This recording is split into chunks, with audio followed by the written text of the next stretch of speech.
The Grey Woman by Elizabeth Cleghorn Gaskell. Portion 1. There is a mill by the Neckar side to which many people resort for coffee, according to the fashion which is almost national in Germany. There is nothing particularly attractive in the situation of this mill. It is on the Mannheim, the flat and unromantic, side of Heidelberg. The river turns the mill wheel with a plenteous gushing sound. The outbuildings and the dwelling house of the miller form a well-kept dusty quadrangle. Again, further from the river, there is a garden full of willows and arbours and flower beds not well kept, but very profuse in flowers and luxuriant creepers, knotting and looping the arbours together. In each of these arbours is a stationary table of white painted wood, and light movable chairs of the same colour and material. I went to drink coffee there with some friends in 1840. The stately old miller came out to greet us, as some of the party were known to him of old. He was of a grand build of a man, and his loud musical voice, with its tone, friendly and familiar, his rolling laugh of welcome, went well with the keen bright eye, the fine cloth of his coat, and the general look of substance about the place.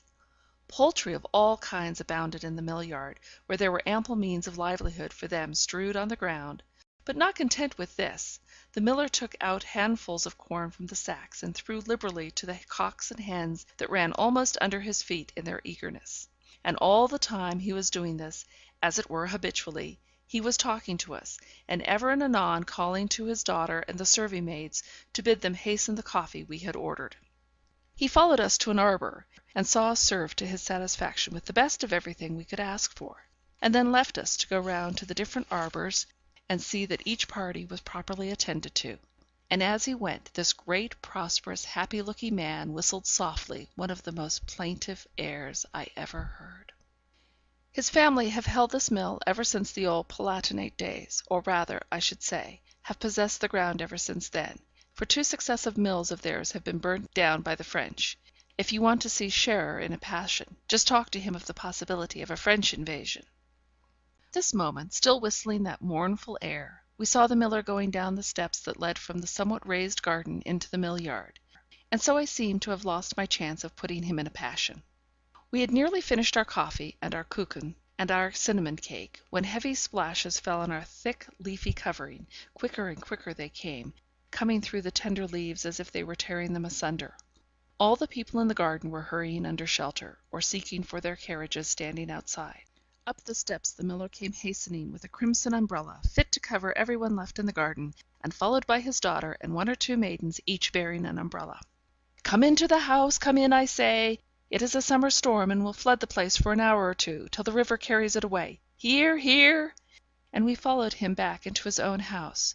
We went into the kitchen first. Such an array of bright copper and tin vessels I never saw, and all the wooden things were as thoroughly scoured. The red tile floor was spotless when we went in, but in 2 minutes it was all over slop and dirt with the tread of many feet, for the kitchen was filled, and still the worthy miller kept bringing in more people under his great crimson umbrella. He even called the dogs in, and made them lie down under the tables. His daughter said something to him in German, and he shook his head merrily at her. Everybody laughed. "What did she say?" I asked. "She told him to bring the ducks in next. But indeed, if more people come, we shall be suffocated. What with the thundery weather, and the stove, and all these steaming clothes, I really think we must ask leave to pass on. Perhaps we might go in and see Frau Scherer." My friend asked the daughter of the house for permission to go into an inner chamber and see her mother. It was granted, and we went into a sort of saloon overlooking the Neckar, very small, very bright, and very close. The floor was slippery with polish; long, narrow pieces of looking glass against the walls reflected the perpetual motion of the river opposite. A white porcelain stove, with some old fashioned ornaments of brass about it; a sofa, covered with Utrecht velvet; a table before it, and a piece of worsted worked carpet under it; a vase of artificial flowers; and, lastly, an alcove with a bed in it, on which lay the paralysed wife of the good miller, knitting busily, formed the furniture.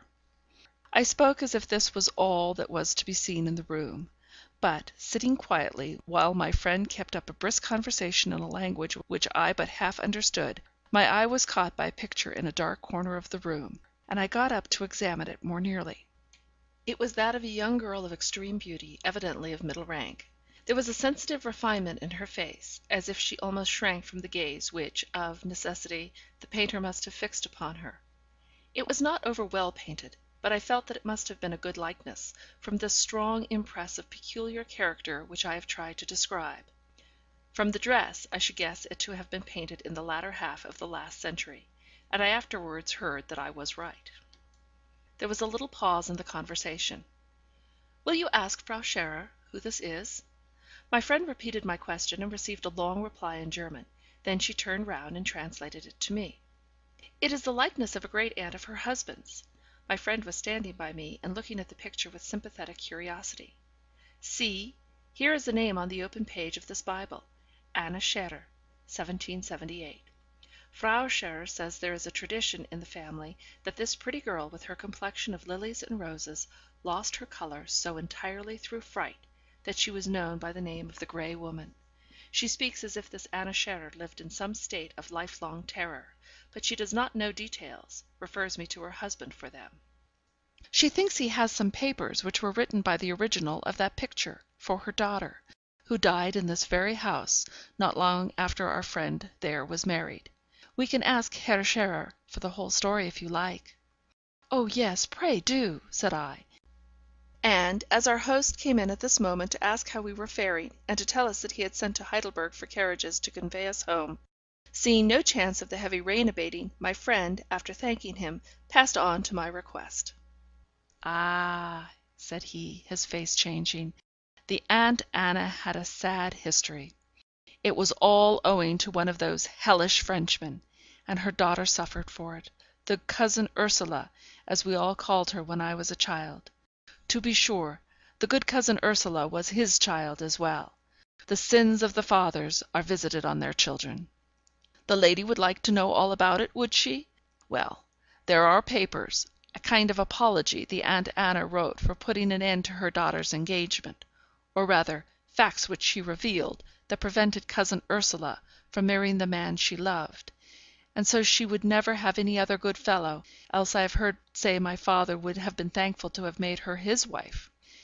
All this time he was rummaging in the drawer of an old fashioned bureau, and now he turned round with a bundle of yellow manuscript in his hand, which he gave to my friend, saying, 'Take it home, and if you care to make out our crabbed German writing, you may keep it as long as you like, and read it at your leisure. Only I must have it back again when you have done with it, that's all.' And so we became possessed of the manuscript of the following letter, which it was our employment, during many a long evening that ensuing winter, to translate, and in some parts to abbreviate. The letter began with some reference to the pain which she had already inflicted upon her daughter by some unexplained opposition to a project of marriage; but I doubt if, without the clue with which the good miller had furnished us, we could have made out even this much from the passionate broken sentences that made us fancy that some scene between the mother and daughter, and possibly a third person, had occurred just before the mother had begun to write. "Thou dost not love thy child, mother. Thou dost not care if her heart is broken. Ah, God! And those words of my beloved Ursula ring in my ears as if the sound of them would fill them when I lay a dying, and her poor tear stained face comes between me and everything else. Child, hearts do not break. Life is very tough, as well as very terrible, but I will not decide for thee. I will tell thee all, and thou shalt bear the burden of choice. I may be wrong. I have little wit left, and never had much, I think. But an instinct serves me in place of judgment, and that instinct tells me that thou and thy Henry must never be married. Yet I may be in error. I would fain make my child happy. Lay this paper before the good priest Schriesheim. If, after reading it, thou hast doubts which make thee uncertain, only I will tell thee all now, on condition that no spoken word ever passes between us on the subject. It would kill me to be questioned. I should have to see all present again. My father held, as thou knowest, the mill on the Neckar, where thy new-found uncle Scherer now lives. Thou rememberest the surprise with which we were received there last vintage twelvemonth; how thy uncle disbelieved me when I said I was his sister Anna, whom he had long believed to be dead, and how I had to lead thee underneath the picture, painted of me long ago, and point out feature by feature the likeness between it and thee, and how, as I spoke, I recalled first to my own mind, and then by speech to his, the details of the time when it was painted, the merry words that passed between us then, a happy boy and girl, the position of the articles of furniture in the room, our father's habits, the cherry tree, now cut down, that shaded the window of my bedroom, through which my brother was wont to squeeze himself, in order to spring on to the topmost bough that would bear his weight, and thence would pass me back his cap, laden with fruit, to where I sat on this window sill, too sick with fright for him to care much for eating the cherries. And at length Fritz gave way, and believed me to be his sister Anna, even as though I were risen from the dead. And thou rememberest how he fetched in his wife, and told her that I was not dead, that was come back to the old house once more, changed as I was. And she would scarce believe him, and scanned me with a cold, distrustful eye, till at length, for I knew her of old as Babette Müller, I said I was well to do, and needed not to seek out friends for what they had to give. And then she asked, not me, but her husband, why I had kept silent so long, leading all, father, brother, every one that loved me in my own dear home, to esteem me dead. And then thine uncle, thou rememberest, said he cared not to know more than I cared to tell, that I was his Anna, found again to be a blessing to him in his old age, as I had been in his boyhood. I thanked him in my heart for his trust, for were the need for telling all less than it seems to me now, I could not speak of my past life.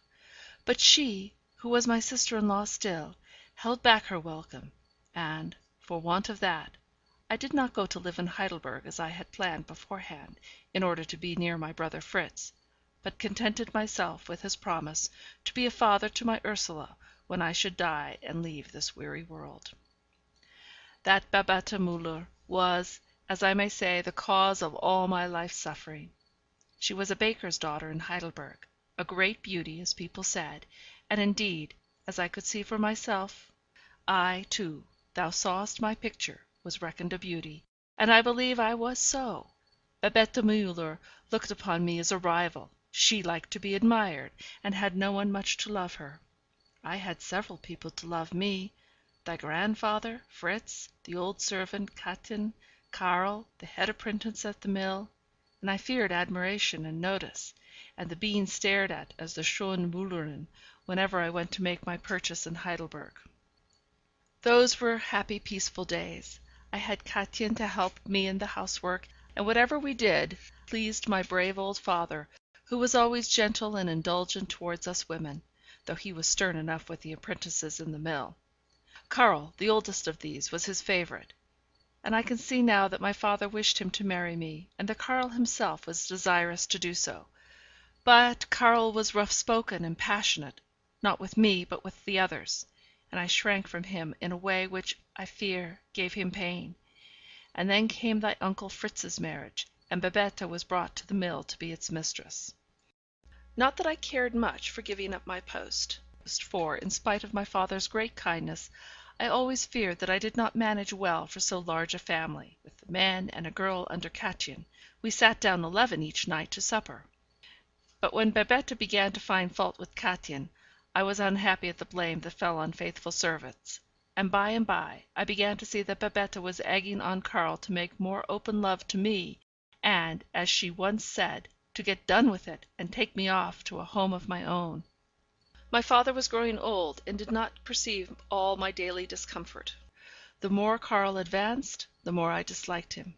He was good in the main, but I had no notion of being married, and could not bear any one who talked to me about it.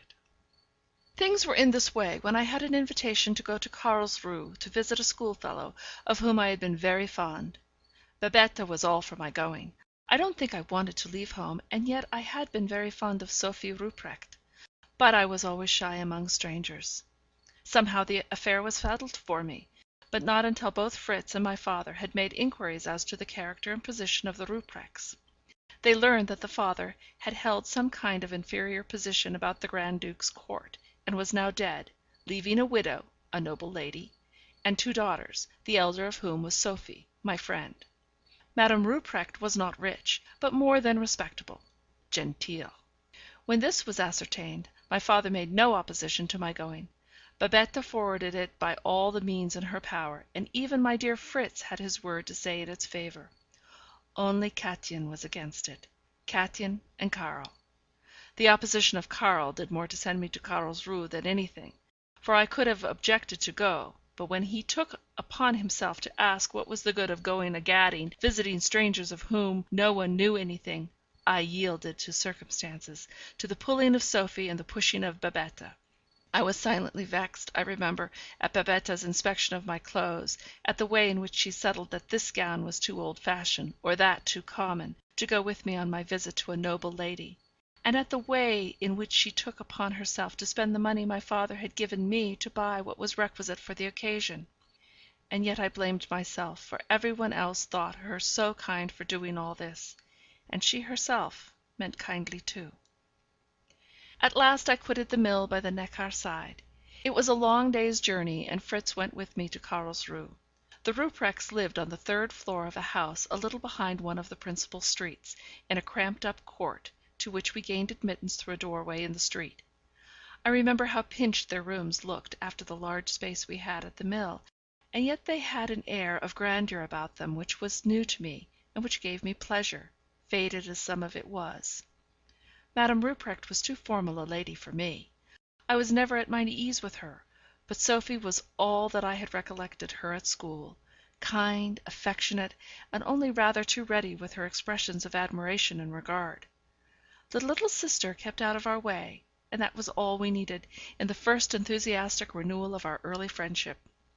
The one great object of Madame Ruprecht's life was to retain her position in society, and as her means were much diminished since her husband's death, there was not much comfort, though there was a great deal of show, in their way of living, just the opposite of what it was at my father's house. I believe that my coming was not too much desired by Madame Ruprecht, as I brought with me another mouth to be fed. But Sophie had spent a year or more in entreating for permission to invite me, and her mother, having once consented, was too well bred not to give me a stately welcome. The life in Carlsruhe was very different from what it was at home. The hours were later, the coffee was weaker in the morning, the pottage was weaker, the boiled beef less relieved by other diet, the dresses finer, the evening engagements constant. I did not find these visits pleasant. We might not knit, which would have relieved the tedium a little, but we sat in a circle, talking together, only interrupted occasionally by a gentleman, who, breaking out of the knot of men who stood near the door, talking eagerly together, stole across the room on tiptoe, his hat under his arm, and bringing his feet together in the position we called the first at the dancing school, made a low bow to the lady he was going to address. The first time I saw these manners, I could not help smiling, but Madame Ruprecht saw me, and spoke to me next morning rather severely, telling me that, of course, in my country breeding, I could have seen nothing of court manners, or French fashions, but that that was no reason for my laughing at them. Of course I tried never to smile again in company. This visit to Carlsruhe took place in '89, just when every one was full of the events taking place at Paris. And yet at Carlsruhe French fashions were more talked of than French politics. Madame Ruprecht especially thought a great deal of all French people, and this again was quite different to us at home. Fritz could hardly bear the name of a Frenchman, and it had nearly been an obstacle to my visit to Sophie that her mother preferred being called Madame to her proper title of Frau. One night I was sitting next to Sophie, and longing for the time when we might have supper and go home, so as to be able to speak together, a thing forbidden by Madame Ruprecht's rules of etiquette, which strictly prohibited any but the most necessary conversation passing between members of the same family when in society. I was sitting, I say, scarcely keeping back my inclination to yawn, when two gentlemen came in, one of whom was evidently a stranger to the whole party, from the formal manner in which the host led him up and presented him to the hostess. I thought I had never seen any one so handsome or so elegant. His hair was powdered, of course, but one could see from his complexion that it was fair in its natural state. His features were as delicate as a girl's, and set off by two little mouches, as we called patches in those days, one at the left corner of his mouth, the other prolonging, as it were, the right eye. His dress was blue and silver, I was so lost in admiration of this beautiful young man, that I was as much surprised as if the angel Gabriel had spoken to me when the lady of the house brought him forward to present him to me. She called him Monsieur de la Tourelle, and he began to speak to me in French. But though I understood him perfectly, I dared not trust myself to reply to him in that language. Then he tried German, speaking it with a kind of soft lisp that I thought charming.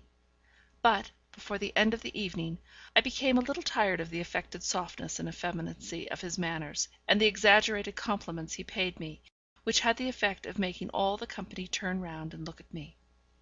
Madame Rupprecht was, however, pleased with the precise thing that displeased me. She liked either Sophie or me to create a sensation. Of course, she would have preferred that it should have been her daughter, but her daughter's friend was next best. As we went away, I heard Madame Rupprecht and Monsieur de la Tourelle reciprocating civil speeches with might and main, from which I found out that the French gentleman was coming to call on us the next day. I do not know whether I was more glad or frightened, for I had been kept upon stilts of good manners all the evening; but still I was flattered when Madame Rupprecht spoke as if she had invited him, because he had shown pleasure in my society, and even more gratified by Sophie's ungrudging delight at the evident interest I had excited in so fine and agreeable a gentleman. Yet, with all this, they had hard work to keep me from running out of the salon the next day, when we heard his voice inquiring at the gate on the stairs for Madame Rupprecht. They had made me put on my Sunday gown, and they themselves were dressed as for a reception. When he was gone away, Madame Rupprecht congratulated me on the conquest I had made, for indeed he had scarcely spoken to any one else beyond what mere civility required, and had almost invited himself to come in the evening to bring some new song, which was all the fashion in Paris, he said. Madame Rupprecht had been out all morning, as she told me, to glean information about Monsieur de la Tourelle. He was a propriétaire, had a small château on the Vosges mountains. He owned land there, but had a large income from some sources quite independent of this property. Altogether, he was a good match, as she emphatically observed. She never seemed to think that I could refuse him after this account of his wealth, nor do I believe she would have allowed Sophie a choice, even had he been as old and ugly as he was young and handsome. I do not quite know, so many events have come to pass since then, and blurred the clearness of my recollections, if I loved him or not. He was very much devoted to me; he almost frightened me by the excess of his demonstrations of love. And he was very charming to everybody around me, who all spoke of him as the most fascinating of men, and of me as the most fortunate of girls. And yet I never felt quite at my ease with him. I was always relieved when his visits were over, although I missed his presence when he did not come. He prolonged his visit to the friend with whom he was staying at Carlsruhe, on purpose to woo me. He loaded me with presents, which I was unwilling to take, only Madame Rupprecht seemed to consider me an effective prude if I refused them. Many of these presents consisted of articles of valuable old jewellery, evidently belonging to his family. By accepting these I doubled the ties which were formed around me by circumstances even more than by my own consent. In those days we did not write letters to absent friends as frequently as is done now, and I had been unwilling to name him in the few letters that I wrote home. At length, however, I learned from Madame Rupprecht that she had written to my father to announce the splendid conquest I had made, and to request his presence at my betrothal. I started with astonishment. I had not realized that affairs had gone so far as this. But when she asked me, in a stern, offended manner, what I had meant by my conduct if I did not intend to marry Monsieur de la Tourelle, I had received his visits, his presents, all his various advances, without showing any unwillingness or repugnance. And it was all true. I had shown no repugnance, though I did not wish to be married to him, at least, not so soon. What could I do but hang my head, and silently consent to the rapid enunciation of the only course which now remained for me, if I would not be esteemed a heartless coquette by all the rest of my days? There was some difficulty, which I afterwards learnt that my sister in law had obviated, about my betrothal taking place from home. My father and Fritz especially were for having me return to the mill, and there be betrothed, and from thence be married. But the Rupprechts and Monsieur de la Tourelle were equally urgent on the other side, and Babette was unwilling to have the trouble of the commotion at the mill, and also, I think, a little disliked the idea of the contrast of my grander marriage with her own. So my father and Fritz came over to the betrothal. They were to stay at an inn in Carlsruhe for a fortnight, at the end of which time the marriage was to take place. Monsieur de la Tourelle told me he had business at home, which would oblige him to be absent during the interval between the two events; and I was very glad of it, for I did not think that he valued my father and my brother as I could have wished him to do.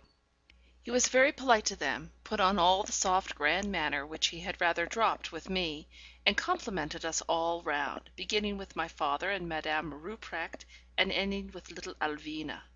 But he a little scoffed at the old fashioned church ceremonies which my father insisted on, and I fancy Fritz must have taken some of his compliments as satire, for I saw certain signs of manner by which I knew that my future husband, for all his civil words, had irritated and annoyed my brother.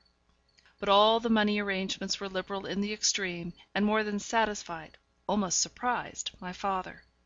Even Fritz lifted up his eyebrows and whistled. I alone did not care about anything. I was bewitched, in a dream, a kind of despair. I had got into a net through my own timidity and weakness, and I did not see how to get out of it. I clung to my own home people that fortnight as I had never done before. Their voices, their ways were all so pleasant and familiar to me, after the constraint in which I had been living. I might speak and do as I liked without being corrected by Madame Rupprecht, or reproved in a delicate complimentary way by Monsieur de la Tourelle. One day I said to my father that I did not, that I would rather go back to the dear old mill.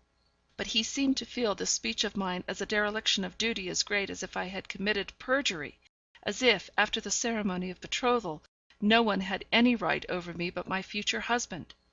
And yet he asked me some solemn questions, but my answers were not such as to do me any good.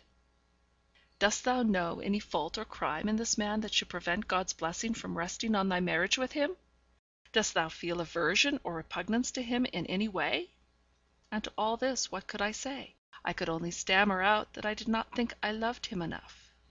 And my poor old father saw in this reluctance only the fancy of a silly girl who did not know her own mind, but who had now gone too far to recede.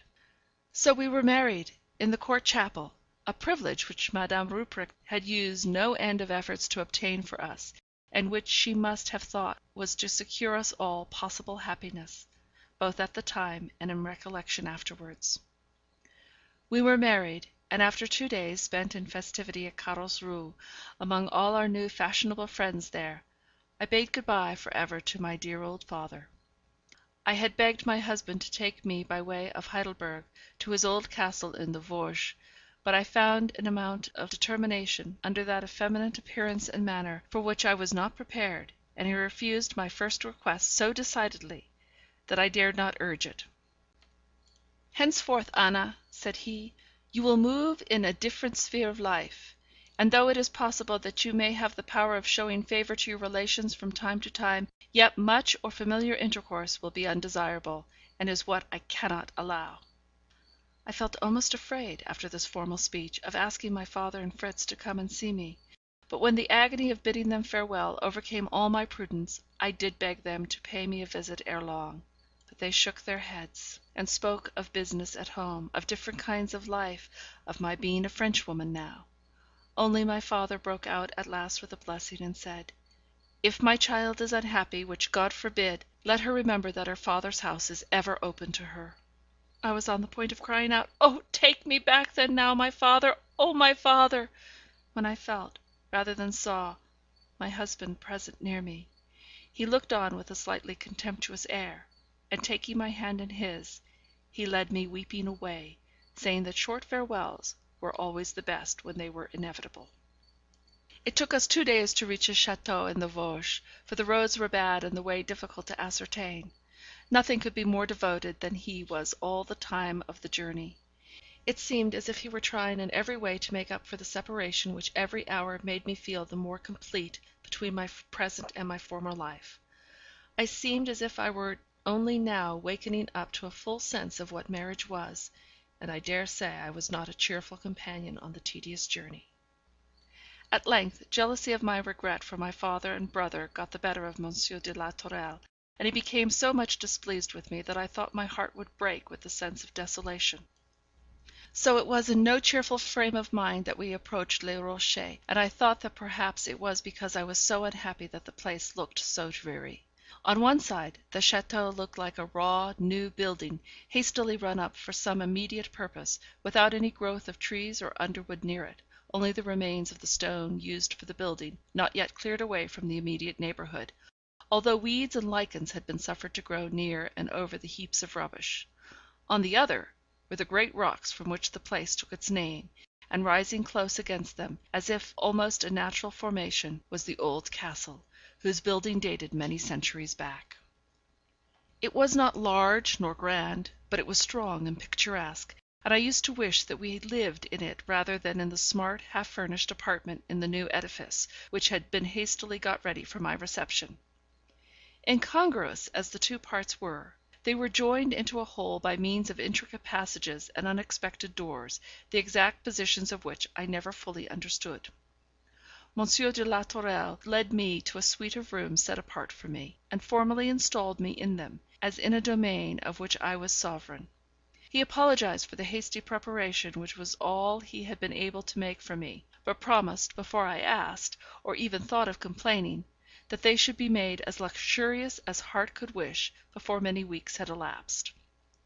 But when, in the gloom of an autumnal evening, I caught my own face and figure reflected in all the mirrors, which showed only a mysterious background in the dim light of the many candles which failed to illuminate the great proportions of the half furnished salon, I clung to Monsieur de la Tourelle, and begged to be taken to the rooms he had occupied before his marriage. He seemed angry with me, although he affected to laugh, and so decidedly put aside the notion of my having any other rooms but these, that I trembled in silence at the fantastic figures and shapes which my imagination called up as peopling the background of these gloomy mirrors.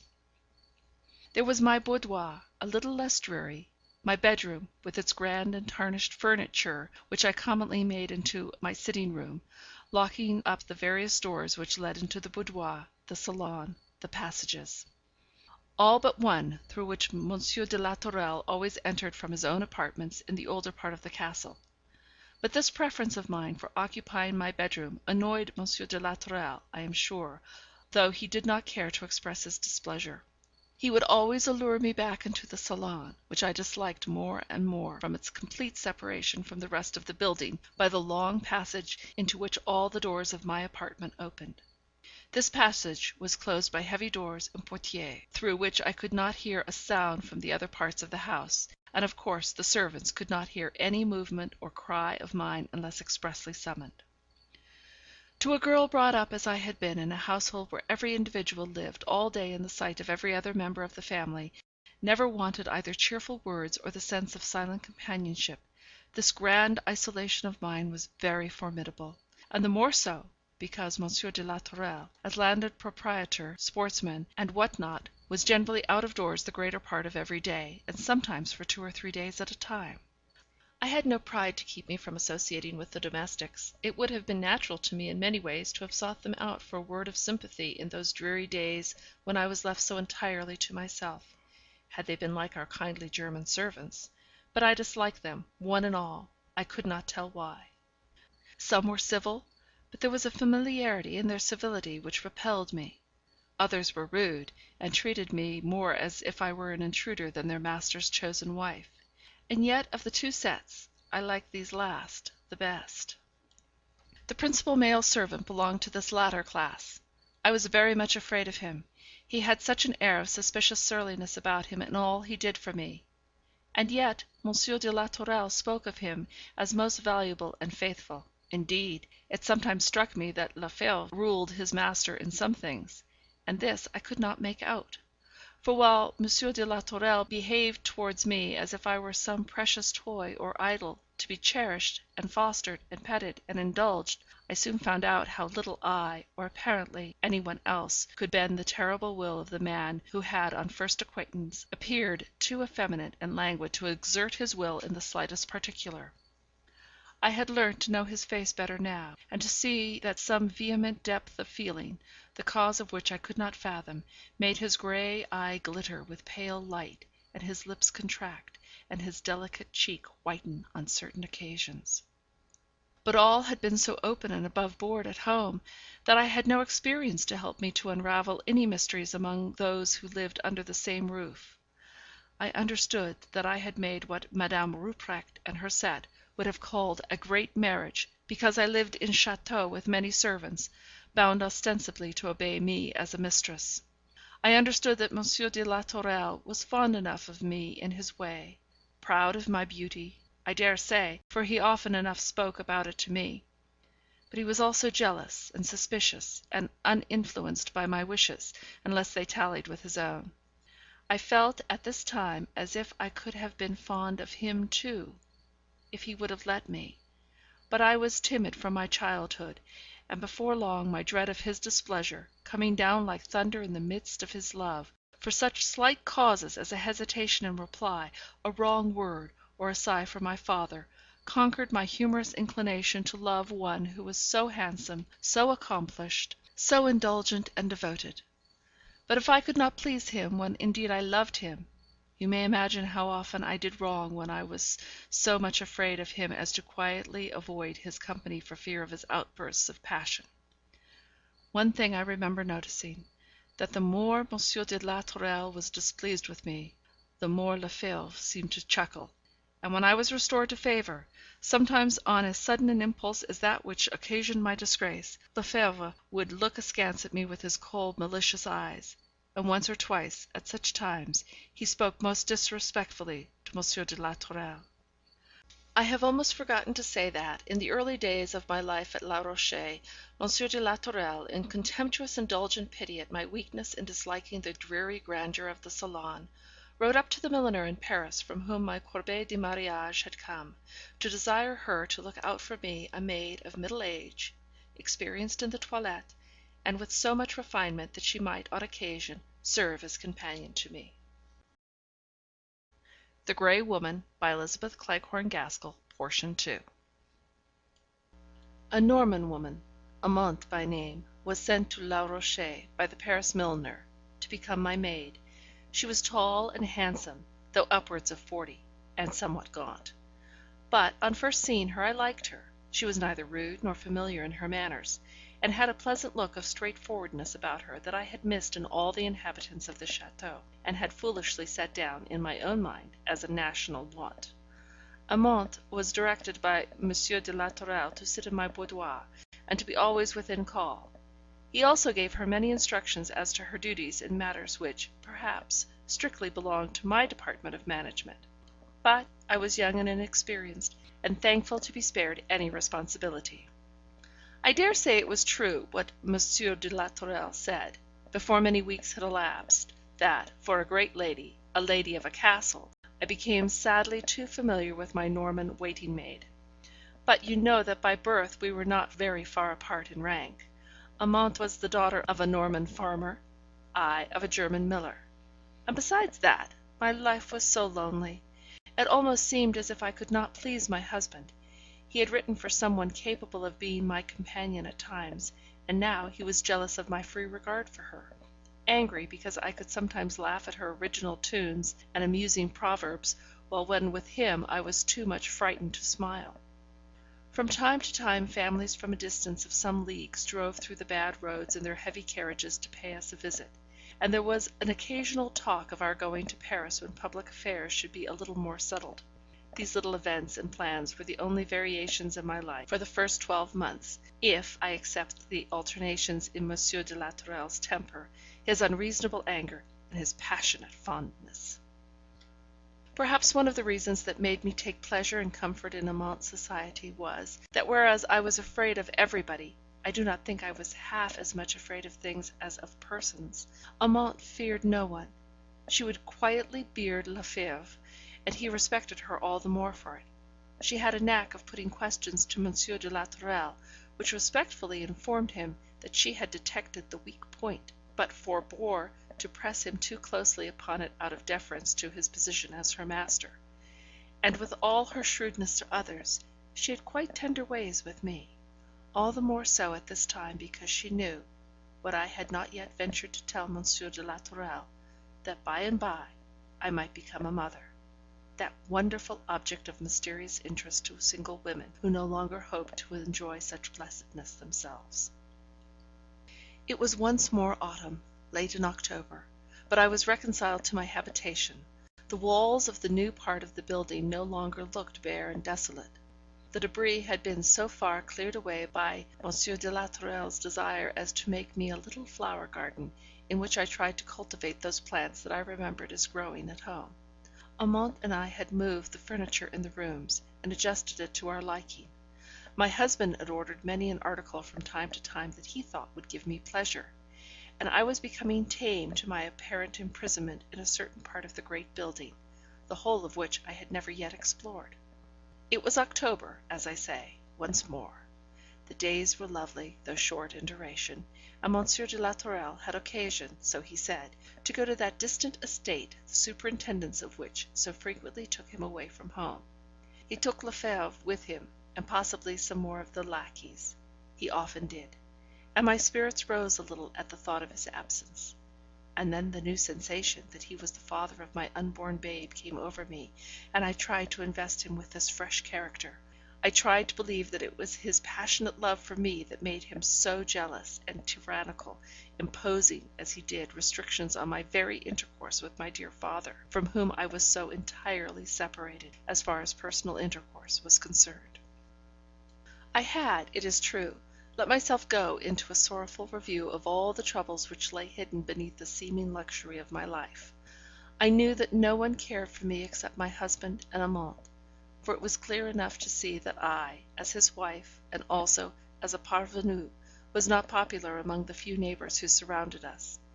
And as for the servants, the women were all hard and impudent looking, treating me with a semblance of respect that had more of mockery than reality in it, while the men had a lurking kind of fierceness about them, sometimes displayed even to Monsieur de la Tourelle, who, on his part, it must be confessed, was often severe even to cruelty in his management of them. My husband loved me, I said to myself, but I said it almost in the form of a question. His love was shown fitfully, and more in ways calculated to please himself than to please me. I felt that for no wish of mine would he deviate one tittle from any predetermined course of action. I had learnt the inflexibility of those thin, delicate lips. I knew how anger would turn his fair complexion to deadly white, and bring the cruel light into his pale eyes. The love I bore to any one seemed to be a reason for his hating them, and so I went on pitying myself one long dreary afternoon during that absence of his of which I have spoken, only sometimes remembering to check myself in my murmurings by thinking of the new unseen link between us, and then crying afresh to think how wicked I was. Oh, how well I remember that long October evening! Amante came in from time to time, talking away to cheer me, talking about dress and Paris, and I hardly know what, but from time to time looking at me keenly with her friendly dark eyes, and with serious interest too, though all her words were about frivolity. At length she heaped the fire with wood, drew the heavy silken curtains close, for I had been anxious hitherto to keep them open, so that I might see the pale moon mounting the skies, as I used to see her, the same moon, rise from behind the Kaiserstuhl at Heidelberg. The sight made me cry, so Amante shut it out. She dictated to me as a nurse does to a child. "Now, madame must have the little kitten to keep her company," she said, "while I go and ask Martin for a cup of coffee." I remember that speech, and the way it roused me, for I did not like Amante to think I wanted amusing by a kitten. It might be my petulance, but this speech, such as she might have made to a child, annoyed me, and I said that I had reason for my lowness of spirits, meaning that they were not of so imaginary a nature that I could be diverted from them by the gambols of a kitten. So though I did not choose to tell her all, I told her a part, and as I spoke, I began to suspect that the good creature knew much of what I withheld, and that the little speech about the kitten was more thoughtfully kind than it had seemed at first. I said that it was so long since I had heard from my father, that he was an old man, and so many things might happen, I might never see him again, and I so seldom heard from him or my brother. It was a more complete and total separation than I had ever anticipated when I married, and something of my home and my life previous to my marriage I told the good Amante, for I had not been brought up as a great lady, and the sympathy of any human being was precious to me. Amante listened with interest, and in return told me some of the events and sorrows of her own life. Then, remembering her purpose, she set out in search of the coffee, which ought to have been brought to me an hour before, but in my husband's absence my wishes were but seldom attended to, and I never dared to give orders. Presently she returned, bringing the coffee and a great large cake. "See," said she, setting it down. "Look at my plunder. Madame must eat. Those who eat always laugh. And, besides, I have a little news that will please madame." Then she told me that, lying on a table in the great kitchen, was a bundle of letters come by the courier from Strasbourg that very afternoon. Then, fresh from her conversation with me, she had hastily untied the string that bound them, but had only just traced out one that she thought was from Germany, when a servant man came in, and, with the start he gave her, she dropped the letters, which he picked up, swearing at her for having untied and disarranged them. She told him that she believed there was a letter there for her mistress, but he only swore the more, saying that if there was, it was no business of hers, or of his either, for that he had the strictest orders always to take all letters that arrived during his master's absence into the private sitting room of the latter, a room into which I had never entered, although it opened out of my husband's dressing room. I asked Amante if she had not conquered and brought me this letter. "No, indeed," she replied. It was almost as much as her life was worth to live among such a set of servants. It was only a month ago that Jacques had stabbed Valentine for some jesting talk. Had I never missed Valentine, that handsome young lad who carried up the wood into my salon? Poor fellow! He lies dead and cold now, and they said in the village he had put an end to himself. Those of the household knew better. Oh! I need not be afraid. Jacques was gone, no one knew where, but with such people it was not safe to upbraid or insist. Monsieur would be at home the next day, and it would not be long to wait. But I felt as if I could not exist till the next day without the letter. It might be to say that my father was ill, dying. He might cry for his daughter from his deathbed. In short, there was no end to the thoughts and fancies that haunted me. It was of no use for Amante to say that, after all, she might be mistaken, that she did not read writing well, that she had had but a glimpse of the address. I let my coffee cool, my food all became distasteful, and I wrung my hands with impatience to get at the letter, and have some news of my dear ones at home. All the time, Amante kept her imperturbable good temper, first reasoning, then scolding. At last she said, as if wearied out, that if I would consent to make a good supper, she would see what could be done as to our going to Monsieur's room in search of the letter, after the servants were all gone to bed. We agreed to go together when all was still, and look over the letters. There could be no harm in that. And yet, somehow, we were such cowards we dared not do it openly, and in the face of the household. Presently my supper came up: partridges, bread, fruits, and cream. How well I remember that supper! We put the untouched cake away in a sort of buffet, and poured the cold coffee out of the window, in order that the servants might not take offence at the apparent fancifulness of sending down for food I could not eat. I was so anxious for all to be in bed, that I told the footman who served that he need not wait to take away the plates and dishes, but might go to bed. Long after I thought the house was quiet, Amante, in her caution, made me wait. It was past 11 before we set out, with cat-like steps and veiled light, along the passages, to go to my husband's room and steal my own letter, if it was indeed there, a fact about which Amante had become very uncertain in the progress of our discussion. To make you understand my story, I must now try to explain to you the plan of the château. It had been at one time a fortified place of some strength, perched on the summit of a rock which projected from the side of the mountain. But additions had been made to the old building, which must have borne a strong resemblance to the castles overhanging the Rhine, and these new buildings were placed so as to command a magnificent view, being on the steepest side of the rock, from which the mountain fell away, as it were, leaving the great plain of France in full survey. The ground plan was something of the shape of 3 sides of an oblong. My apartments in the modern edifice occupied the narrow end, and had this grand prospect. The front of the castle was old, and ran parallel to the road far below. In this were contained the offices and public rooms of various descriptions, into which I never penetrated. The back wing, considering the new building, in which my apartments were, as the centre, consisted of many rooms, of a dark and gloomy character, as the mountain side shut out much of the sun, and heavy pine woods came down within a few yards of the windows. Yet on this side, on a projecting plateau of the rock, my husband had formed the flower garden of which I have spoken, for he was a great cultivator of flowers in his leisure moments. Now, my bedroom was the corner room of the new buildings on the part next to the mountains. Hence, I could have let myself down into the flower garden by my hands on the window sill on one side, without danger of hurting myself, while the windows at right angles with these looked sheer down a descent of 100 feet at least. Going still farther along this wing, you came to the old building. In fact, these 2 fragments of the ancient castle had formerly been attached by some such connecting apartments as my husband had rebuilt. These rooms belonged to Monsieur de la Tourelle. His bedroom opened into mine.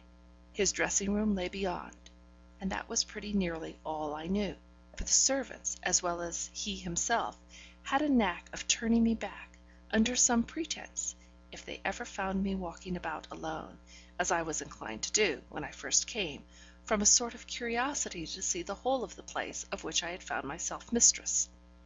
Monsieur de la Tourelle never encouraged me to go out alone, either in a carriage or for a walk, saying always that the roads were unsafe in those disturbed times. Indeed, I have sometimes fancied since that the flower garden, to which the only access from the castle was through his rooms, was designed in order to give me exercise and employment under his own eye.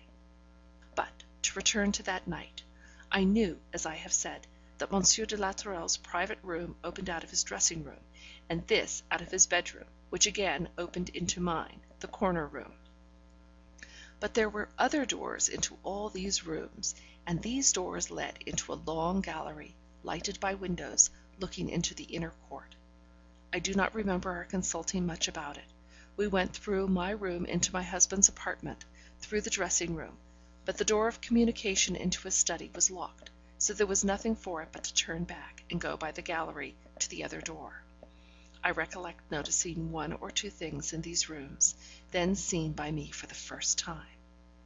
I remember the sweet perfume that hung in the air, the scent bottles of silver that decked his toilet table, and the whole apparatus for bathing and dressing, more luxurious even than those which he had provided for me. But the room itself was less splendid in its proportions than mine. In truth, the new buildings ended at the entrance to my husband's dressing room. There were deep window recesses in walls 8 or 9 feet thick, and even the partitions between the chambers were 3 feet deep, but over all these doors or windows there fell thick, heavy draperies, so that I should think no one could have heard in one room what passed in another. We went back into my room and out into the gallery. We had to shade our candle, from a fear that possessed us, I don't know why, lest some of the servants in the opposite wing might trace our progress towards the part of the castle unused by any one except my husband. Somehow, I had always the feeling that all the domestics, except Amante, were spies upon me, and that I was trammelled in a web of observation and unspoken limitation extending over all my actions. There was a light in the upper room. We paused, and Amante would have again retreated, but I was chafing under the delays. What was the harm of seeking my father's unopened letter to me in my husband's study? I, generally the coward, now blamed Amante for her unusual timidity. But the truth was, She had far more reason for suspicion as to the proceedings of that terrible household than I had ever known of. I urged her on. I pressed on myself. We came to the door, locked, but with the key in it. We turned it. We entered. The letters lay on the table, their white oblongs catching the light in an instant and revealing themselves to my eager eyes, hungering after the words of love from my peaceful, distant home. But just as I pressed forward to examine the letters, the candle which Amante held, caught in some draught, went out, and we were in darkness. Amante proposed that we should carry the letters back to my salon, collecting them as well as we could in the dark, and returning all but the expected one for me. But I begged her to return to my room, where I kept tinder and flint, and to strike a fresh light; and I remained alone in the room, of which I could only just distinguish the size and the principal articles of furniture: a large table, with a deep overhanging cloth in the middle, escritoire, and other heavy articles against the walls. All this I could see as I stood there, my hand on the table close by the letters, my face towards the window, which, both from the darkness of the wood growing high up the mountain side, and the faint light of the declining moon, seemed only like an oblong of paler, purpler black than the shadowy room. How much I remembered from my one instantaneous glance before the candle went out, how much I saw as my eyes became accustomed to the darkness, I do not know; but even now, in my dreams, comes up that room of horror, distinct in its profound shadow. Amante could hardly have been gone a minute before I felt an additional gloom before the window, and heard soft movements outside, soft but resolute, and continued until the end was accomplished, and the window raised. In mortal terror of people forcing an entrance at such an hour, and in such a manner as to leave no doubt of their purpose, I would have turned to fly when first I heard the noise, only that I feared by any quick motion to catch their attention, as I also ran the danger of doing by opening the door, which was all but closed, and to whose handling I was unaccustomed. Again, quick as lightning, I bethought me of the hiding place between the locked door to my husband's dressing room and the portière which covered it. But I gave that up. I felt as if I could not reach it without screaming or fainting. So I sank down softly, and crept under the table, hidden, as I hoped, by the great deep table cover with its heavy fringe. I had not recovered my swooning senses fully, and was trying to reassure myself as to my being in a place of comparative safety, for, above all things, I dreaded the betrayal of fainting, and struggled hard for such courage as I might attain by deadening myself to the danger I was in by inflicting intense pain on myself. You have often asked me the reason of that mark on my hand. It was there, in my agony, I bit out a piece of flesh with my relentless teeth, thankful for the pain, which helped to numb my terror. I say, I was but just concealed within, I heard the window lifted, and one after another stepped over the sill, and stood by me so close that I could have touched their feet. Then they laughed and whispered. My brain swam so that I could not tell the meaning of their words, but I heard my husband's laughter among the rest, low, hissing, scornful, as he kicked something heavy that they had dragged in over the floor, and which lay near me, so near that my husband's kick, in touching it, touched me too. I don't know why, I can't tell how, but some feeling, and not curiosity, prompted me to put out my hand, ever so softly, ever so little, and feel in the darkness for what lay spurned beside me. I stole my groping palm up the clenched and chilly hand of a corpse. Strange to say, this roused me to an instant vividness of thought. Till this moment I had almost forgotten Amante. Now I planned with feverish rapidity how I could give her a warning not to return, or rather, I should say, I tried to plan, for all my projects were utterly futile, as I might have seen from the first. I could only hope she would hear the voices of those who were now busy in trying to kindle a light, swearing awful oaths at the mislaid articles, which would have enabled them to strike fire. I heard her step outside coming nearer and nearer. I saw from my hiding place the line of light beneath the door more and more distinctly. close to it her footstep paused. The men inside, at the time I thought they had been only two, but I found out afterwards there were three, paused in their endeavours, and were quite still, as breathless as myself, I suppose. Then she slowly pushed the door open with gentle motion, to save her flickering candle from being again extinguished. For a moment all was still. Then I heard my husband say, as he advanced towards her, he wore riding boots, the shape of which I knew well, as I could see them in the light, "Amante, may I ask what brings you here into my private room?" He stood between her and the dead body of a man, from which ghastly heap I shrank away as it almost touched me, so close were we all together. I could not tell whether she saw it or not. I could give her no warning, nor make any dumb utterance of signs to bid her what to say, if indeed I knew myself what would be best for her to say. Her voice was quite changed when she spoke, quite hoarse and very low, yet it was steady enough as she said, what was the truth, that she had come to look for a letter which she believed had arrived for me from Germany. Good, brave Amante! Not a word about me. Monsieur de la Tourelle answered with a grim blasphemy and a fearful threat. He would have no one prying into his premises. Madame should have her letters, if there were any, when he chose to give them to her, if indeed he thought it well to give them to her at all. As for Amante, this was her first warning, but it was also her last.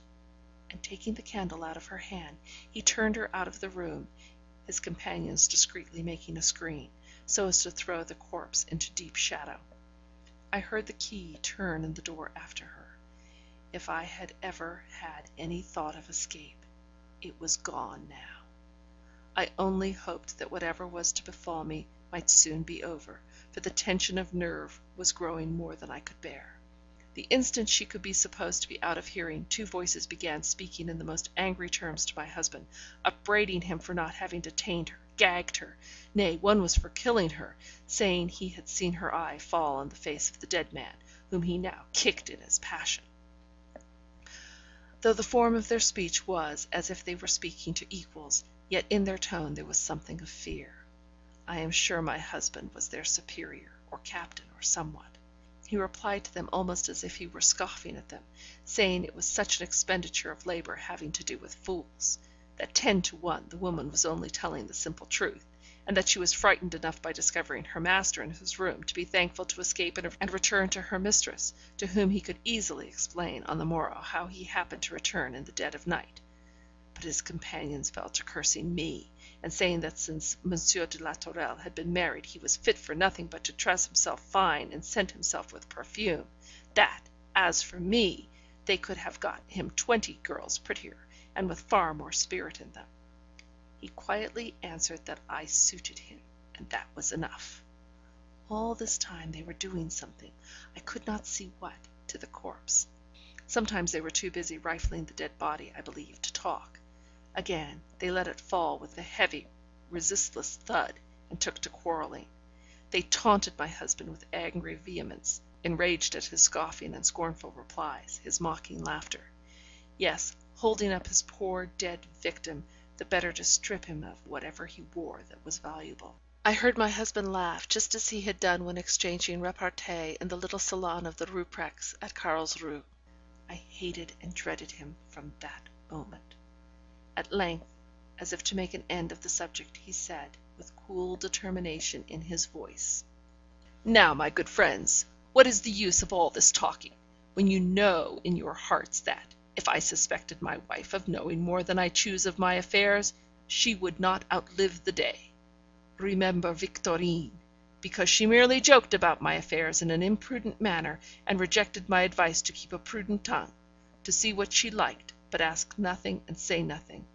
She has gone a long journey, longer than to Paris. But this one is different to her. We all know that Madame Victorine knew. She was such a chatterbox, but this one may find out a vast deal and never breathe a word about it, she is so sly. Some fine day we may have the country raised, and the gendarmes down upon us from Strasbourg, and all owing to your pretty doll with her cunning ways of coming over you." I think this roused Monsieur de la Tourelle a little from his contemptuous indifference, for he ground an oath through his teeth, and said, "Feel! This dagger is sharp, Henri. If my wife breathes a word, and I am such a fool as not to have stopped her mouth effectually before she can bring down gendarmes upon us, just let that good steel find its way to my heart. Let her guess but one tittle. Let her have but one slight suspicion that I am not a grand propriétaire, much less imagine that I am chief of chauffeur, and she follows Victorine on the long journey beyond Paris that very day. She'll outwit you yet, or I never judged women well. Those still silent ones are the devil. She'll be off during some of your absences, having picked out some secret that will break us all on the wheel. Bah! Said his voice, and then in a minute he added, let her go if she will. But where she goes, I will follow. So don't cry before you're hurt. By this time they had nearly stripped the body, and the conversation turned on what they should do with it. I learnt that the dead man was a Sieur de Poissy, a neighbouring gentleman, whom I had often heard of as hunting with my husband. I had never seen him, but they spoke as if he had come upon them while they were robbing some Cologne merchant, torturing him after the cruel practice of the chauffeur, by roasting the feet of their victims in order to compel them to reveal any hidden circumstances connected with their wealth, of which the chauffeur afterwards made use, and this Sieur de Poissy coming down upon them, and recognizing Monsieur de la Tourelle, they had killed him, and brought him thither after nightfall. I heard him whom I called my husband laugh his little light laugh as he spoke of the way in which the dead body had been strapped before one of the riders, in such a way that it appeared to any passer-by as if, in truth, the murderer were tenderly supporting some sick person. He repeated some mocking reply of double meaning, which he himself had given to some one who made inquiry. He enjoyed the play upon words, softly applauding his own wit. And all the time the poor helpless outstretched arms of the dead lay close to his dainty boot. Then another stooped, my heart stopped beating, and picked up a letter lying on the ground, a letter that had dropped out of Monsieur de Poissy's pocket, a letter from his wife, full of tender words of endearment and pretty babblings of love. This was read aloud with coarse, ribald comments on every sentence, each trying to outdo the previous speaker. When they came to some pretty words about a sweet Maurice, their little child away with its mother on some visit, they laughed at Monsieur de la Tourelle, and told him that he would be hearing such woman's drivelling some day. Up to that moment, I think, I had only feared him, but his unnatural, half-ferocious reply made me hate even more than I dreaded him. But now they grew weary of their savage merriment. The jewels and watch had been apprised, the money and papers examined, and apparently there was some necessity for the body being interred quietly and before daybreak. They had not dared leave him where he was slain for fear lest people should come and recognise him, and raise the hue and cry upon them. For they all along spoke as if it was their constant endeavour to keep the immediate neighbourhood of La Rochelle in the most orderly and tranquil condition, so as never to give cause for visits from the gendarmes. They disputed a little as to whether they should make their way into the castle larder through the gallery, and satisfy their hunger before the hasty interment, or afterwards. I listened with eager, feverish interest, as soon as this meaning of their speeches reached my hot and troubled brain, for at the time the words they uttered seemed only to stamp themselves with terrible force on my memory, so that I could hardly keep from repeating them aloud like a dull, miserable, unconscious echo. But my brain was numb to the sense of what they said, unless I myself were named, and then, I suppose, some instinct of self-preservation stirred within me and quickened my sense. And how I strained my ears and nerved my hands and limbs, beginning to twitch with convulsive movements, which I feared might betray me. I gathered every word they spoke, not knowing which proposal to wish for, but feeling that whatever was finally decided upon, my only chance of escape was drawing near. I once feared lest my husband should go to his bedroom before I had had that one chance, in which case he would most likely have perceived my absence. He said that his hands were soiled. I shuddered. for it might be with life-blood, and he would go and cleanse them. But some bitter jest turned his purpose, and he left the room with the other two, left it by the gallery door, left me alone in the dark with the stiffening corpse. Now was my time, if ever, and yet I could not move. It was not my cramped and stiffened joints that crippled me, it was the sensation of that dead man's close presence. I almost fancy still, I heard the arm nearest me move, lift itself up, as if once more imploring, and fall in dead despair. At that fancy, if fancy it were, I screamed aloud in mad terror, and the sound of my own strange voice broke the spell. I drew myself to the side of the table farthest from the corpse, with as much slow caution as if I really could have feared the clutch of that poor dead arm, powerless for evermore. I softly raised myself up, and stood, sick and trembling, holding by the table, too dizzy to know what to do next. I nearly fainted, when a low voice spoke, when Amante, from the outside of the door, whispered, "Madame!"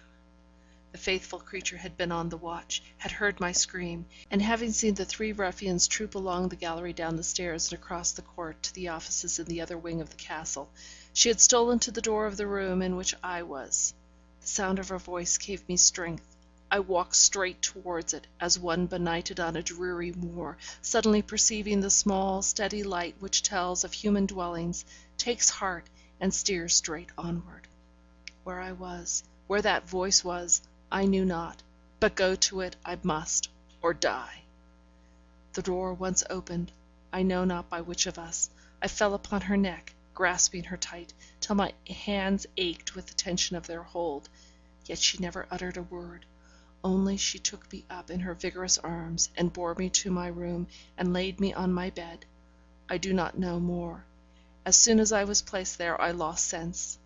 I came to myself with a horrible dread lest my husband was by me, with the belief that he was in the room, in hiding, waiting to hear my first words, watching for the least sign of the terrible knowledge I possessed, to murder me. I dared not breathe quicker. I measured and timed each heavy inspiration. I did not speak, nor move, nor even open my eyes, for long after I was in my miserable senses.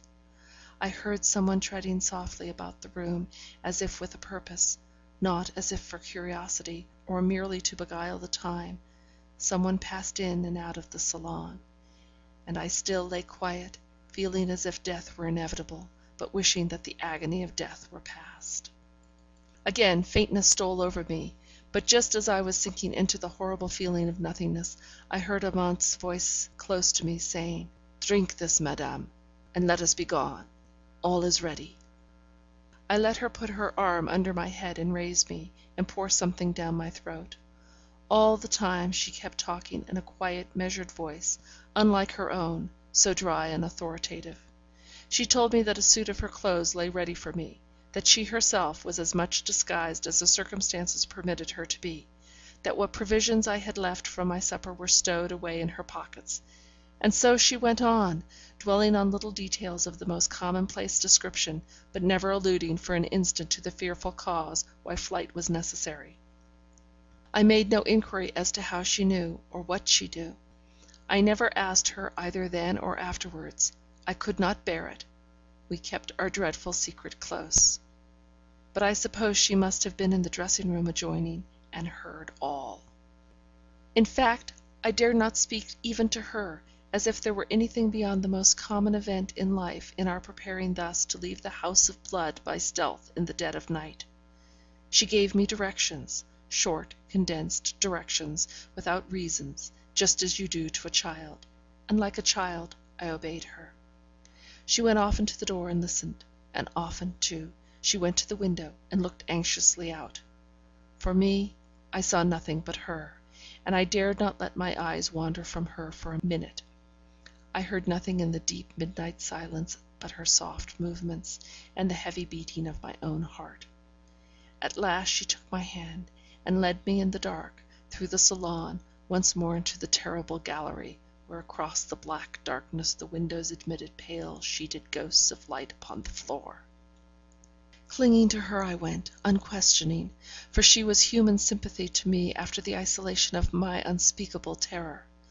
On we went, turning to the left instead of to the right, past my suite of sitting rooms where the gilding was red with blood, into that unknown wing of the castle that fronted the main road lying parallel far below. She guided me along the basement passages to which we had now descended, until we came to a little open door, through which the air blew chill and cold, bringing for the first time a sensation of life to me. The door led into a kind of cellar, through which we groped our way to an opening like window, but which, instead of being glazed, was only fenced with iron bars, two of which were loose, as Amante evidently knew, for she took them out with the ease of one who had performed the action often before, and then helped me to follow her out into the free, open air. We stole round the end of the building, and on turning the corner, she first, I felt her hold on me tighten for an instant, and the next step I, too, heard distant voices and the blows of a spade upon the heavy soil, for the night was very warm and still. We had not spoken a word, we did not speak now. Touch was safer and as expressive. She turned down towards the high road. I followed. I did not know the path. We stumbled again and again, and I was much bruised, so doubtless was she, but bodily pain did me good. At last we were on the plainer path of the high road. I had such faith in her that I did not venture to speak, even when she paused, as wondering to which hand she should turn. But now, for the first time, she spoke. "Which way did you come when he brought you here first?" I pointed. I could not speak. We turned in the opposite direction, still going along the high road. In about an hour we struck up to the mountain side, scrambling far up before we even dared to rest, far up and away again before the day had fully dawned. Then we looked about for some place of rest and concealment, and now we dared to speak in whispers. Amante told me that she had locked the door of communication between his bedroom and mine, and, as in a dream, I was aware that she had also locked and brought away the key of the door between the latter and the salon. "He will have been too busy this night to think much about you. He will suppose you are asleep. I shall be the first to be missed, but they will only just now be discovering our loss." I remember those last words of hers made me pray to go on. I felt as if we were losing precious time in thinking either of rest or concealment, but she hardly replied to me, so busy was she in seeking out some hiding place. At length, giving it up in despair, we proceeded onwards a little way. The mountain side sloped downwards rapidly, and in the full morning light we saw ourselves in a narrow valley made by a stream which forced its way along it. About a mile lower down there rose the pale blue smoke of a village. A mill wheel was lashing up the water close at hand, though out of sight. Keeping under the cover of every sheltering tree or bush, we worked our way down past the mill, down to a one-arched bridge, which doubtless formed part of the road between the village and the mill. "This will do," said she, and we crept under the space, and climbing a little way up the rough stone work, we seated ourselves on a projecting ledge, and crouched in the deep, damp shadow. Amante sat a little above me, and made me lay my head on her lap. Then she fed me, and took some food herself, and opening out her great dark cloak, she covered up every light-coloured speck about us, and thus we sat, shivering and shuddering, yet feeling a kind of rest through it all, simply from the fact that motion was no longer imperative, and that during the daylight our only chance of safety was to be still. But the damp shadow in which we were sitting was blighting, from the circumstance of the sunlight never penetrating there, and I dreaded lest, before night and the time for exertion again came on, I should feel illness creeping all over me.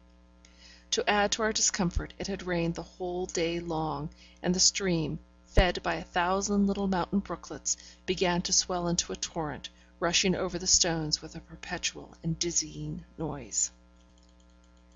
Every now and then I was wakened from the painful doze into which I continually fell by a sound of horses' feet over our head, sometimes lumbering heavily as if dragging a burden, sometimes rattling and galloping; and with the sharper cry of men's voices coming cutting through the roar of the waters. At length day fell. We had to drop into the stream, which came above our knees as we waded to the bank. There we stood, stiff and shivering. Even Amante's courage seemed to fail. "We must pass this night in shelter somehow," said she, for indeed the rain was coming down pitilessly. I said nothing. I thought that surely the end must be death in some shape, and I only hoped that to death might not be added the terror of the cruelty of men. In a minute or so she had resolved on her course of action. We went up the stream to the mill. The familiar sounds, the scent of the wheat, the flour whitening the walls, all reminded me of home, and it seemed to me as if I must struggle out of this nightmare and waken, and find myself once more a happy girl by the Neckar side. They were long in unbarring the door at which Amante had knocked. At length an old feeble voice inquired who was there, and what was sought. Amante answered shelter from the storm for 2 women, but the old woman replied, with suspicious hesitation, that she was sure it was a man who was asking for shelter, and that she could not let us in. But at length she satisfied herself, and unbarred the heavy door, and admitted us.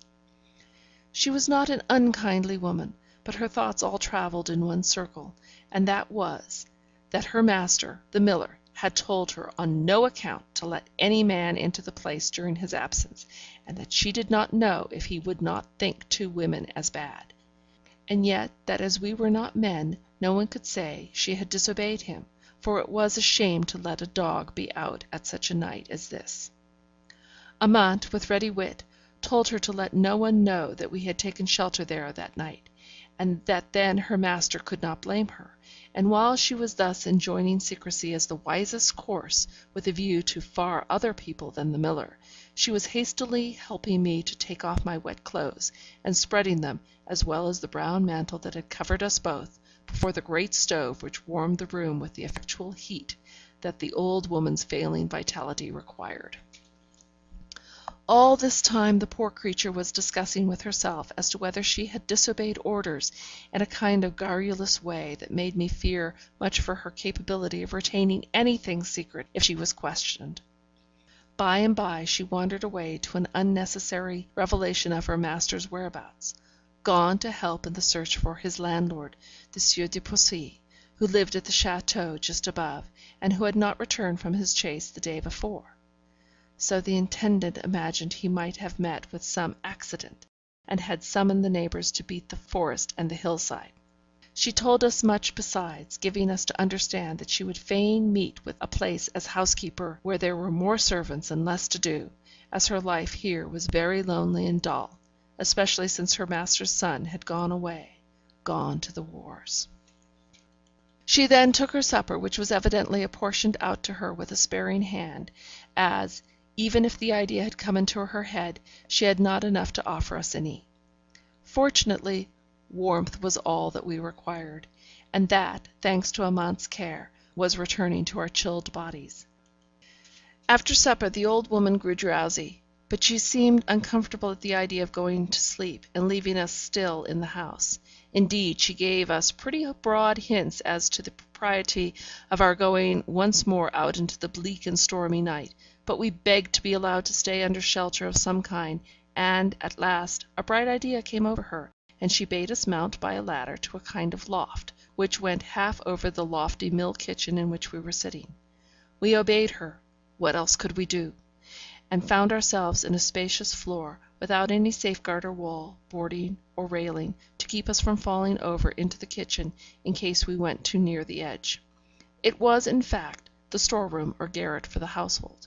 There was bedding piled up, boxes and chests, mill sacks, the winter store of apples and nuts, bundles of old clothes, broken furniture, and many other things. No sooner were we up there than the old woman dragged the ladder, by which we had ascended, away with a chuckle, as if she was now secure that we could do no mischief, and sat herself down again once more to doze and await her master's return. We pulled out some bedding, and gladly laid ourselves down on our dried clothes, and in some warmth, hoping to have the sleep we so much needed to refresh ourselves and prepare us for the next day. But I could not sleep, and I was aware, from her breathing, that Amante was equally wakeful. We could both see through the crevices between the boards that formed the flooring into the kitchen below, very partially lighted by the common lamp that hung against the wall near the stove on the opposite side to that on which we were. The Grey Woman, by Elizabeth Cleghorn Gaskell, Portion 3. Far on in the night there were voices outside, reached us in our hiding place. An angry knocking at the door, and we saw, through the chinks, the old woman rouse herself up to go and open it for her master, who came in, evidently half drunk. To my sick horror, he was followed by Lefebvre, apparently as sober and wily as ever. They were talking together as they came in, disputing about something.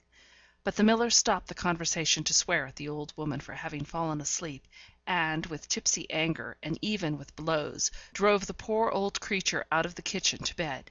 Then he and Lefebvre went on talking about the Sieur de Poissy's disappearance. It seemed that Lefebvre had been out all day, along with other of my husband's men, ostensibly assisting in the search; in all probability trying to blind the Sieur de Poissy's followers by putting them on a wrong scent, and also, I fancied, from one or two of Lefebvre's sly questions, combining the hidden purpose of discovering us. Although the miller was tenant and vassal to the Sieur de Poissy, he seemed to me to be much more in league with the people of Monsieur de la Tourelle. He was evidently aware, in part, of the life which Lefebvre and the others led, although, again, I do not suppose he knew or imagined one half of their crimes. And also, I think, he was seriously interested in discovering the fate of his master, little suspecting Lefebvre of murder or violence. He kept talking himself, and letting out all sorts of thoughts and opinions, watched by the keen eyes of Lefebvre gleaming out below his shaggy eyebrows. It was evidently not the cue of the latter to let out that his master's wife had escaped from that vile and terrible den, but though he never breathed a word relating to us, not the less was I certain he was thirsting for our blood, and lying in wait for us at every turn of events. Presently he got up and took his leave, and the miller bolted him out and stumbled off to bed. Then we fell asleep, and slept sound and long. The next morning, when I awoke, I saw Amante, half raised, resting on one hand, and eagerly gazing with straining eyes into the kitchen below.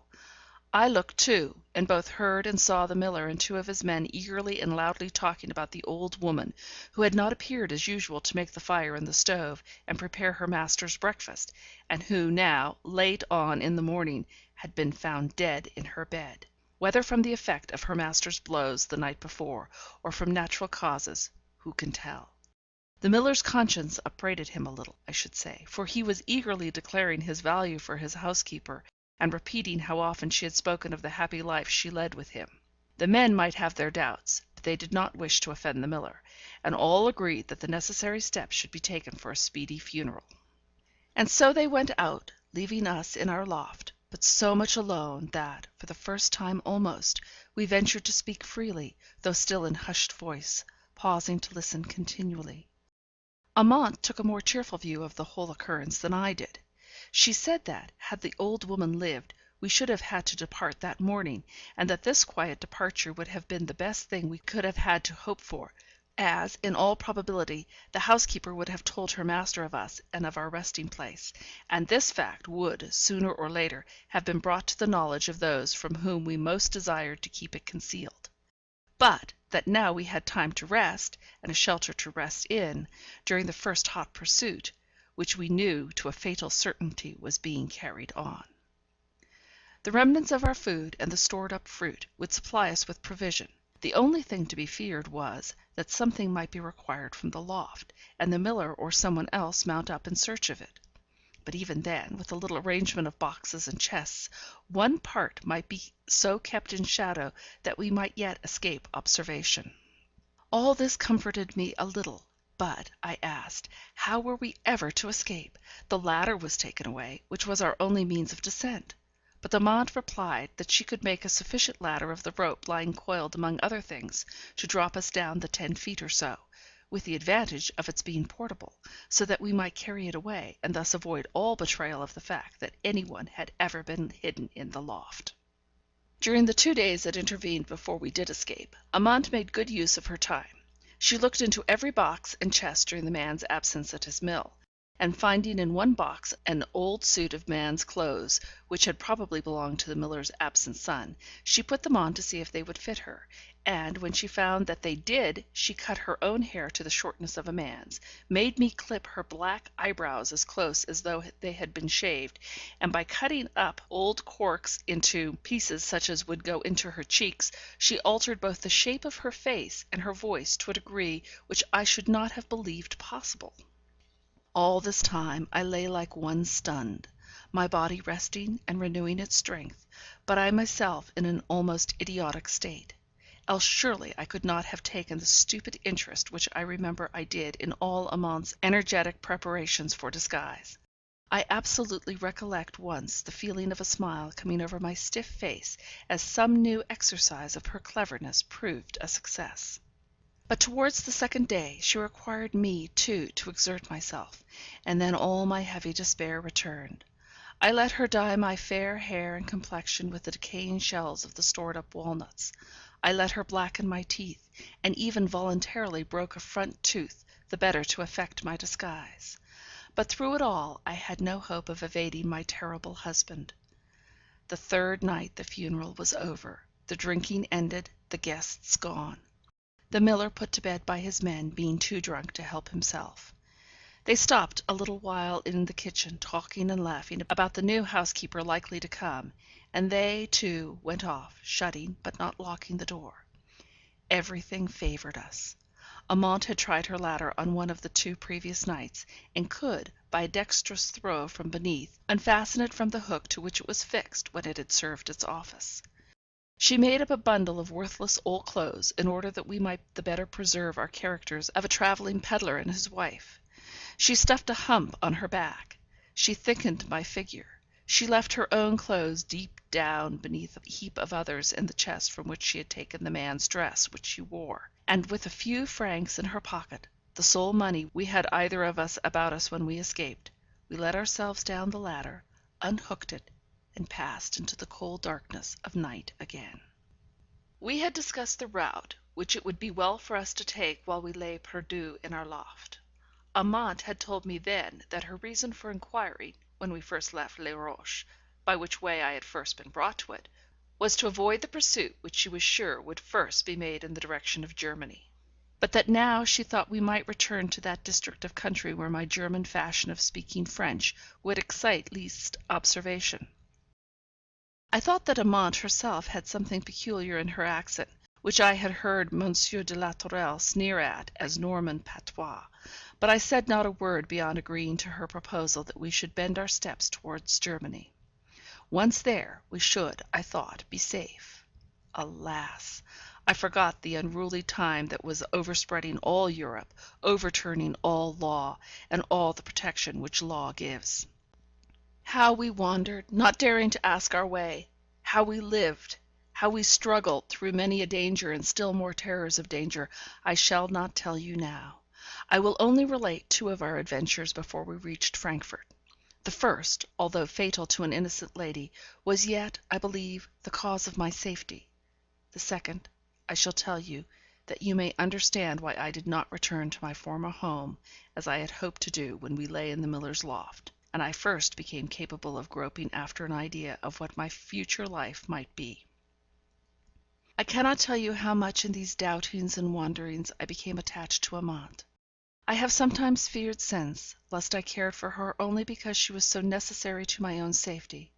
But no, it was not so, or not so only, or principally. She said once that she was flying for her own life as well as for mine, but we dared not speak much on our danger, or on the horrors that had gone before. We planned a little what was to be our future course, but even for that we did not look forward long. How could we, when every day we scarcely knew if we should see the sun go down? For Amante knew or conjectured far more than I did of the atrocity of the gang to which Monsieur de la Tourelle belonged, and every now and then, just as we seemed to be sinking into the calm of security, we fell upon traces of a pursuit after us in all directions. Once, I remember, we must have been nearly 3 weeks wearily walking through unfrequented ways, Day after day, not daring to make inquiry as to our whereabouts, nor yet to seem purposeless in our wanderings, we came to a kind of lonely roadside farrier's and blacksmith's. I was so tired that Amante declared that, come what might, we would stay there all night; and accordingly she entered the house, and boldly announced herself as a travelling tailor, ready to do any odd jobs of work that might be required, for a night's lodging and food for herself and wife. She had adopted this plan once or twice before, and with good success, for her father had been a tailor in Rouen, and as a girl she had often helped him with his work, and knew the tailor's slang and habits, down to the particular whistle and cry which in France tells so much to those of a trade. At this blacksmith's, as at most other solitary houses far away from a town, there was not only a store of men's clothes laid by as wanting mending when the housewife could afford time, but there was a natural craving after news from a distance, such news as a wandering tailor is bound to furnish. The early November afternoon was closing into evening as we sat down, she cross-legged, on the great table in the blacksmith's kitchen, drawn close to the window. I close behind her, sewing at another part of the same garment, and from time to time well scolded by my seeming husband. All at once she turned round to speak to me. It was only one word: courage. I had seen nothing. I sat out of the light, but I turned sick for an instant, and then I braced myself up into a strange strength of endurance to go through I knew not what. The blacksmith's forge was in a shed beside the house, and fronting the road. I heard the hammers stop plying their continual rhythmical beat. She had seen why they ceased. A rider had come up to the forge and dismounted, leading his horse in to be reshod. The broad red light of the forge fire had revealed the face of the rider to Amante, and she apprehended the consequence that really ensued. The rider, after some words with the blacksmith, was ushered in by him into the house place where we sat. "Here, good wife, a cup of wine, and some galette for this gentleman." "Anything, anything, madam, that I can eat and drink in my hand while my horse is being reshod. I am in haste, and must get on to Forbach to night." The blacksmith's wife lighted her lamp. Amante had asked her for it 5 minutes before. How thankful we were that she had not more speedily complied with our request. As it was, we sat in dusk shadow, pretending to stitch away, but scarcely able to see. The lamp was placed on the stove, near which my husband, for it was he, stood and armed himself. By and by he turned round and looked all over the room, taking us in with the same degree of interest as the inanimate furniture. Amante, cross-legged, fronting him, stooped over her work, whistling softly all the while. He turned again to the stove, impatiently rubbing his hands. He had finished his wine and galette, and wanted to be off. "I am in haste, my good woman. Ask thy husband to get on more quickly. I will pay him double if he makes haste." The woman went out to do his bidding, and he once more turned round to face us. Amante went on to the second part of the tune. He took it up, whistled a second for an instant or so, and then the blacksmith's wife re-entering, he moved towards her, as if to receive her answer the more speedily. "One moment, monsieur, only one moment. There was a nail out of the off fore-shoe, which my husband is replacing. It would delay monsieur again if that shoe also came off." "Madame is right," said he, "but my haste is urgent. If madame knew my reasons, she would pardon my impatience. Once a happy husband, now a deserted and betrayed man, I pursue a wife on whom I lavished all my love, but who has abused my confidence, and fled from my house, doubtless to some paramour, carrying off with her all the jewels and money on which she could lay her hands. It is possible madame may have heard or seen something of her.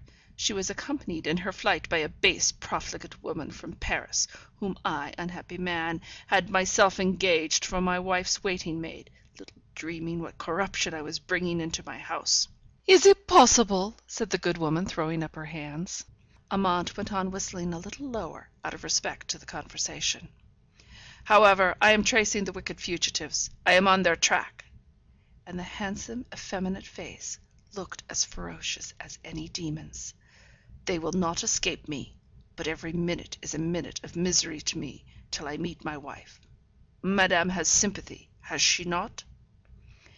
He drew his face into a hard, unnatural smile, and then both went out to the forge, as if once more to hasten the blacksmith over his work. Amante stopped her whistling for one instant. "Go on as you are, without change of an eyelid even. In a few minutes he will be gone, and it will be over." It was a necessary caution, for I was on the point of giving way, and throwing myself weakly upon her neck. We went on, she whistling and stitching, I making semblance to sew. And it was well we did so, for almost directly he came back for his whip, which he had laid down and forgotten, and again I felt one of those sharp, quick scanning glances, sent all around the room, and taking in all. Then we heard him ride away, and then, it had been long too dark to see well, I dropped my work and gave way to my trembling and shuddering. The blacksmith's wife returned. She was a good creature. Amante told her I was cold and weary, and she insisted on my stopping my work and going to sit near the stove, hastening, at the same time, her preparations for supper, which, in honour of us and of Monsieur's liberal payment, was to be a little less frugal than ordinary. It was well for me that she made me taste a little of the cider soup she was preparing, or I could not have held up, in spite of Amante's warning look, and the remembrance of her frequent exhortations to act resolutely up to the characters we had assumed, whatever befell. To cover my agitation, Amante stopped her whistling and began to talk, and, by the time the blacksmith came in, she and the good woman of the house were in full flow. He began at once upon the handsome gentleman who had paid him so well. All his sympathy was with him, and both he and his wife only wished he might overtake his wicked wife, and punish her as she deserved. And then the conversation took a turn, not uncommon to those whose lives are quiet and monotonous. Every one seemed to vie with each other in telling about some horror, and the savage and mysterious band of robbers called the Chauffeurs, who infested all the roads leading to the Rhine, with Schinderhannes at their head, furnished many a tale which made the very marrow of my bones run cold, and quenched even Amante's power of talking. Her eyes grew large and wild, her cheeks blanched, and for once she sought by her looks help from me. The new call upon me roused me. I rose and said, with their permission, my husband and I would seek our bed, for that we had travelled far and were early risers. I added that we would get up betimes and finish our piece of work. The blacksmith said we should be early birds if we rose before him, and the good wife seconded my proposal with kindly bustle. One other such story as those they had been relating, and I do believe Amante would have fainted. As it was, a night's rest set her up. We arose and finished our work betimes, and shared the plentiful breakfast of the family. Then we had to set forth again, only knowing that to Forbach we must not go, yet believing, as was indeed the case, that Forbach lay between us and that Germany to which we were directing our course. 2 days more we wandered on, making a round, I suspect, and returning upon the road to Forbach, a league or two nearer to that town than the blacksmith's house. But as we never made inquiries, I hardly knew where we were, when we came one night to a small town, with a good large rambling inn in the very centre of the principal street. We had begun to feel as if there were more safety in towns than in the loneliness of the country. As we had parted with a ring of mine not many days before to a travelling jeweller, who was too glad to purchase it far below its real value to make many inquiries as to how it came into the possession of a poor working tailor such as Amante seemed to be, we resolved to stay at this inn all night, and gather such particulars and information as we could by which to direct our onward course. We took our supper in the darkest corner of the salle à manger, having previously bargained for a small bedroom across the court, and over the stables. We needed food sorely, but we hurried on our meal from dread of any one entering that public room who might recognize us. Just in the middle of our meal, the public diligence drove lumbering up under the porte cochère, and disgorged its passengers. Most of them turned into the room where we sat, cowering and fearful, for the door was opposite to the porter's lodge, and both opened on to the wide covered entrance from the street. Among the passengers came in a young fair haired lady, attended by an elderly French maid. The poor young creature tossed her head, and shrank away from the common room, full of evil smells and promiscuous company, and demanded, in German French, to be taken to some private apartment. We heard that she and her maid had come in the coupé, and probably from pride, poor young lady, she had avoided all association with her fellow passengers, thereby exciting their dislike and ridicule. All these little pieces of hearsay had a significance to us afterwards, though, at the time, the only remark that made that bore upon the future was Amante's whisper to me that the young lady's hair was exactly the colour of mine, which she had cut off and burnt in the stove in the miller's kitchen in one of her descents from our hiding place in the loft. As soon as we could, we struck round in the shadow, leaving the boisterous and merry fellow passengers to their supper. We crossed the court, borrowed a lantern from the ostler, and scrambled up the rude step to our chamber above the stable. There was no door into it. The entrance was the hole into which the ladder fitted. The window looked into the court. We were tired and soon fell asleep. I was wakened by a noise in the stable below. One instant of listening, and I wakened Amante, placing my hand on her mouth, to prevent any exclamation in her half-roused state. We heard my husband speaking about his horse to the ostler. It was his voice, I am sure of it. Amante said so too. We durst not move to rise and satisfy ourselves. For 5 minutes or so he went on giving directions. Then he left the stable, and, softly stealing to our window, we saw him cross the court and re-enter the inn. We consulted as to what we should do. We feared to excite remark or suspicion by descending and leaving our chamber, or else immediate escape was our strongest idea. Then the ostler left the stable, locking the door on the outside. "We must try and drop through the window, if indeed it is well to go at all," said Amante. With reflection came wisdom. We should excite suspicion by leaving without paying our bill. We were on foot, and might easily be pursued. So we sat on our bed's edge, talking and shivering, while from across the court the laughter rang merrily, and the company slowly dispersed one by one, their lights flitting past the windows as they went upstairs, and settled each one to his rest. We crept into our bed, holding each other tight, and listening to every sound, as if we thought we were tracked, and might meet our death at any moment. In the dead of night, just as the profound stillness preceding the turn into another day, we heard a soft, cautious step crossing the yard. The key into the stable was turned. Some one came into the stable. We felt, rather than heard him there. A horse started a little, and made a restless movement with his feet, then whinnied recognition. He who had entered made 2 or 3 low sounds to the animal, and then led him into the court. Amante sprang to the window with the noiseless activity of a cat. She looked out, but dared not speak a word. We heard the great door into the street open, a pause for mounting, and the horse's footsteps were lost in distance. Then Amante came back to me. "It was he! He is gone!"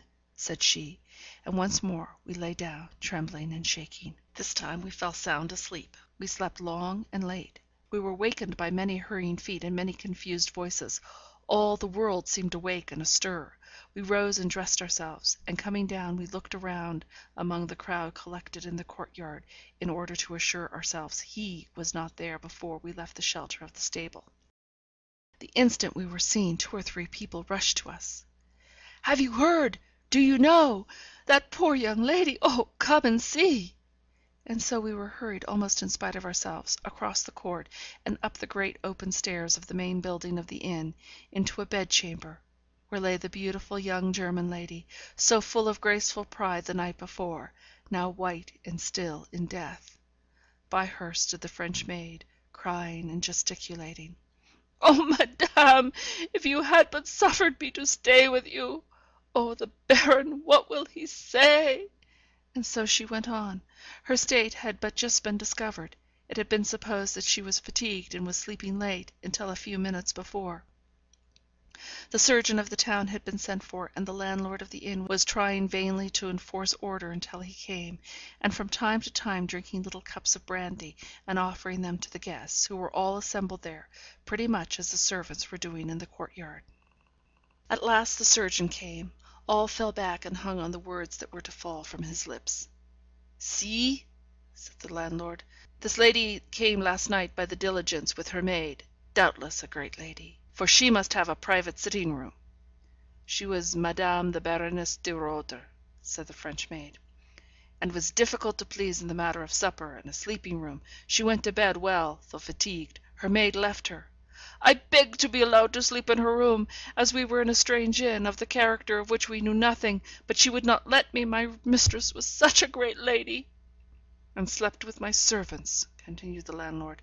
This morning we thought madame was still slumbering, but when 8, 9, 10, and near 11 o'clock came, I bade her maid use my pass key, and enter her room. The door was not locked, only closed, and here she was found, dead is she not, monsieur? With her face down on her pillow, and her beautiful hair all scattered wild. She would never let me tie it up, saying it made her head ache. Such hair, said the waiting maid, lifting up a long golden tress, and letting it fall again.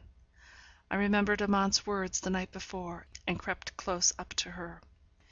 Meanwhile the doctor was examining the body underneath the bedclothes, which the landlord, until now, had not allowed to be disarranged. The surgeon drew out his hand, all bathed and stained with blood, and holding up a short, sharp knife with a piece of paper fastened round it. Here has been foul play, he said. The deceased lady has been murdered. This dagger was aimed straight at her heart. Then putting on his spectacles, he read the writing on the bloody paper, dimmed and horribly obscured as it was. Numero 1. Ainsi les chauffeurs se vengent.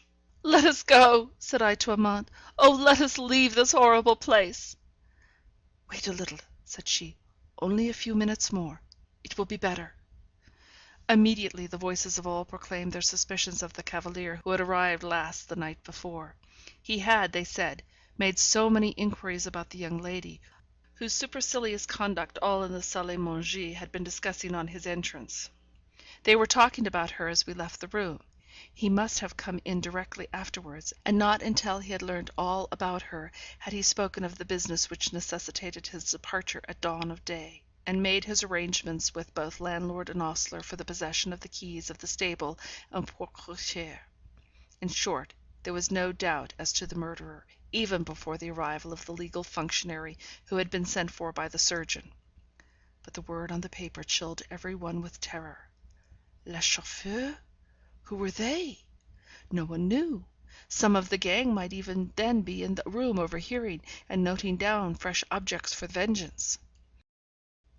In Germany I had heard little of this terrible gang, and I had paid no greater heed to the stories related once or twice about them in Carlsruhe than one does to tales about ogres. But here, in their very haunts, I learnt the full amount of the terror they inspired.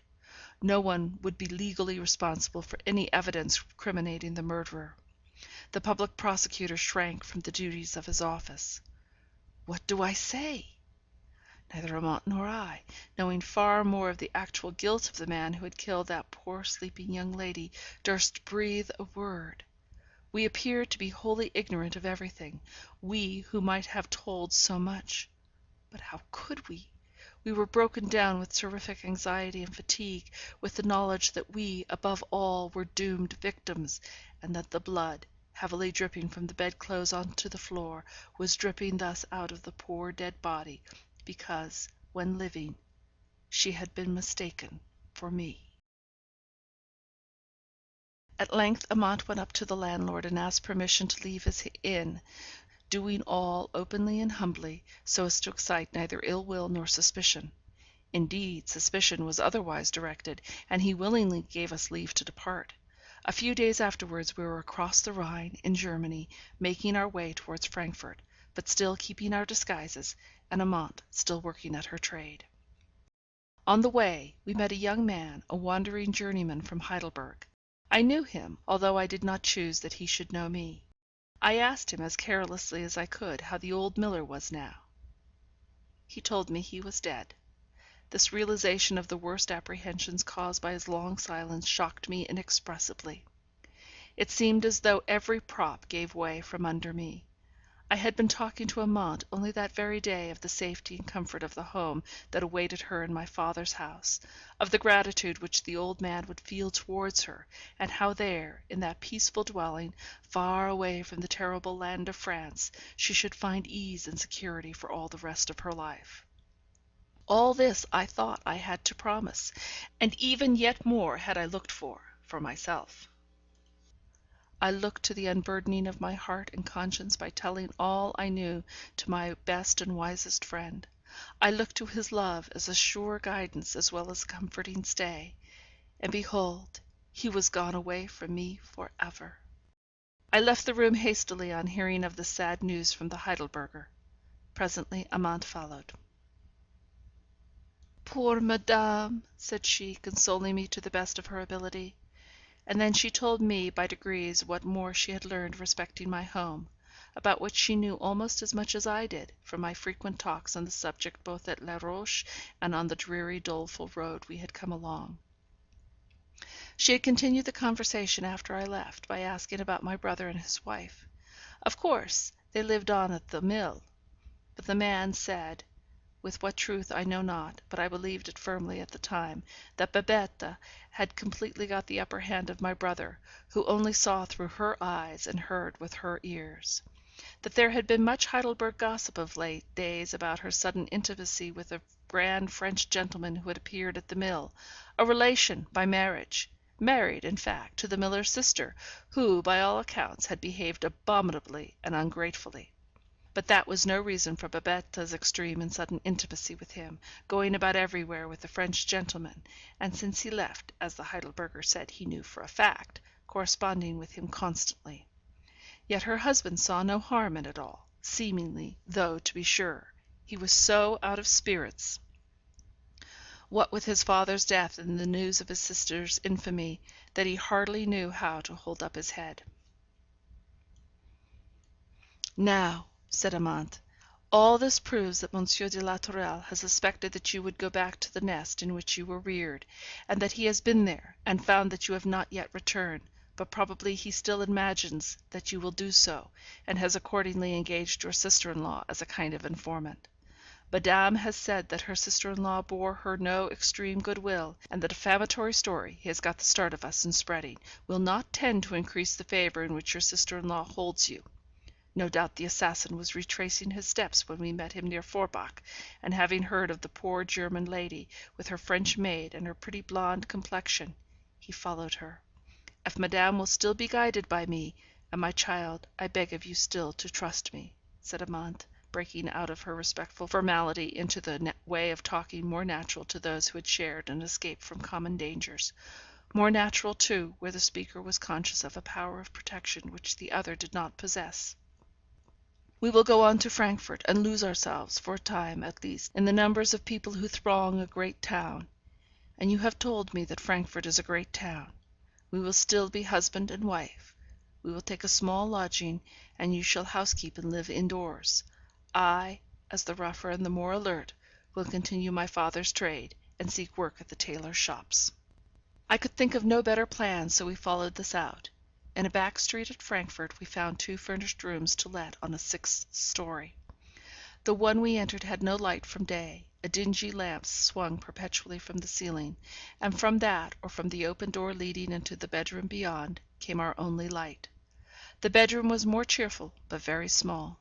Such as it was, it almost exceeded our possible means. The money from the sale of my ring was almost exhausted, and Amante was a stranger in the place, speaking only French, moreover, and the good Germans were hating the French people right heartily. However, we succeeded better than our hopes, and even laid by a little against the time of my confinement. I never stirred abroad, and saw no one, and Amante's want of knowledge of German kept her in a state of comparative isolation. At length my child was born, my poor worse than fatherless child. It was a girl, as I had prayed for. I had feared lest a boy might have something of the tiger nature of its father, but a girl seemed all my own. And yet not all my own, for the faithful Amante's delight and glory in the babe almost exceeded mine. In outward show it certainly did. We had not been able to afford any attendance beyond what a neighbouring sage femme could give, and she came frequently, bringing in with her a little store of gossip, and wonderful tales culled out of her own experience every time. One day she began to tell me about a great lady in whose service her daughter had lived as a scullion, or some such thing. Such a beautiful lady, with such a handsome husband. But grief comes to the palace as well as to the garret, and why or wherefore no one knew, but somehow the Baron de Roeder must have incurred the vengeance of the terrible chauffeurs, for not many months ago, as Madame was going to see her relations in Alsace, she was stabbed dead as she lay in bed at some hotel on the road. Had I not seen it in the Gazette? Had I not heard? Why, she had been told that as far off as Lyons there were placards offering a heavy reward on the part of the Baron de Roeder for information respecting the murderer of his wife. But no one could help him, for all who could bear evidence were in such terror of the chauffeur.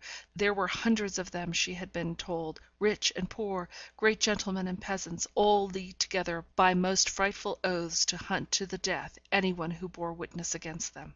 So that even they who survived the tortures to which the chauffeur subjected many of the people whom they plundered, dared not to recognize them again, would not dare, even did they see them at the bar of a court of justice; for, if one were condemned, were there not hundreds sworn to avenge his death? I told all this to Amante, and we began to fear that if Monsieur de la Tourelle, or Lefebvre, or any of the gang at Les Rochers had seen these placards, they would know that the poor lady stabbed by the former was the Baroness de Roeder, and that they would set forth again in search of me. This fresh apprehension told on my health and impeded my recovery. We had so little money we could not call in a physician, at least, not one in established practice. But Amante found out a young doctor for whom, indeed, she had sometimes worked, and offering to pay him in kind, she brought him to see me, her sick wife. He was very gentle and thoughtful, though, like ourselves, very poor. But he gave much time and consideration to the case, saying once to Amante that he saw my constitution had experienced some severe shock from which it was probable that my nerves would never entirely recover. By and by I shall name this doctor, and then you will know, better than I can describe, his character. I grew strong in time, stronger, at least.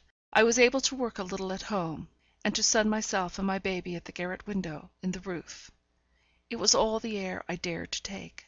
I constantly wore the disguise I had first set out with, as constantly had I renewed the disfiguring dye which changed my hair and complexion.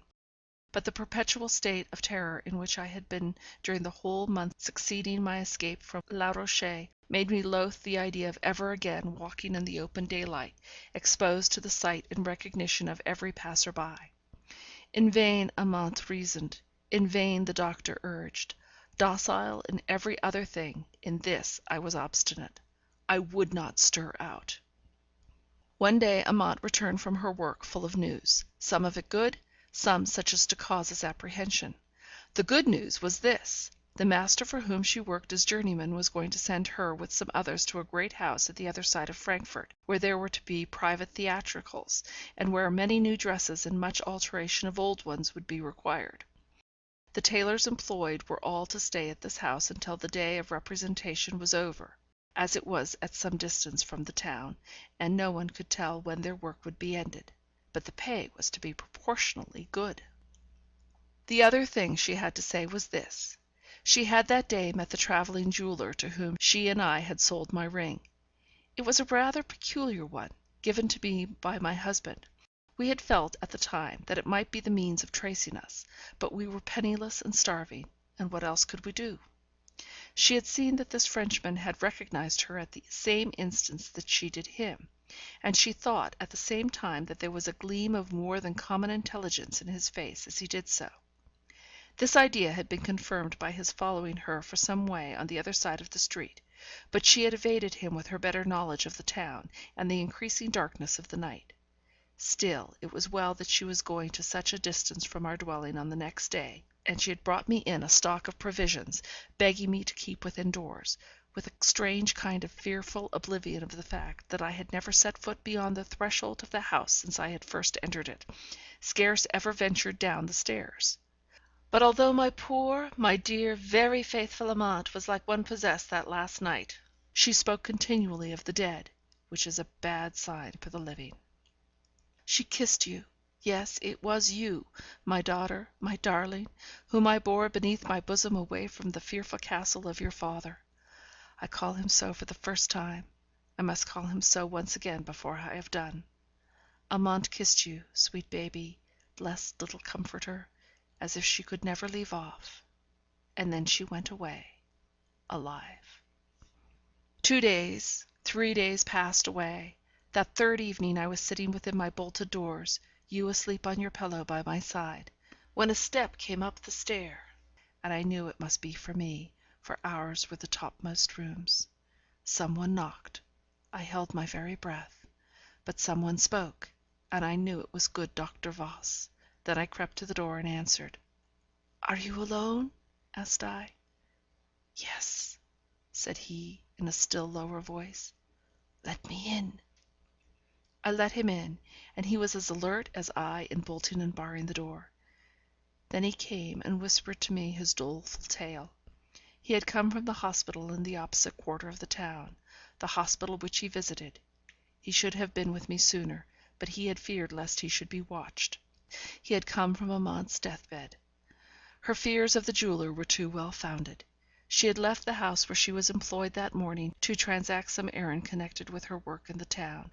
She must have been followed, and dogged on her way back through the solitary wood paths, for some of the wood rangers belonging to the great house had found her there, stabbed to death, but not dead, with a poignard again plunged through the fatal writing once more, but this time with the word un underlined, so as to show that the assassin was aware of his precious mistake. Numero un.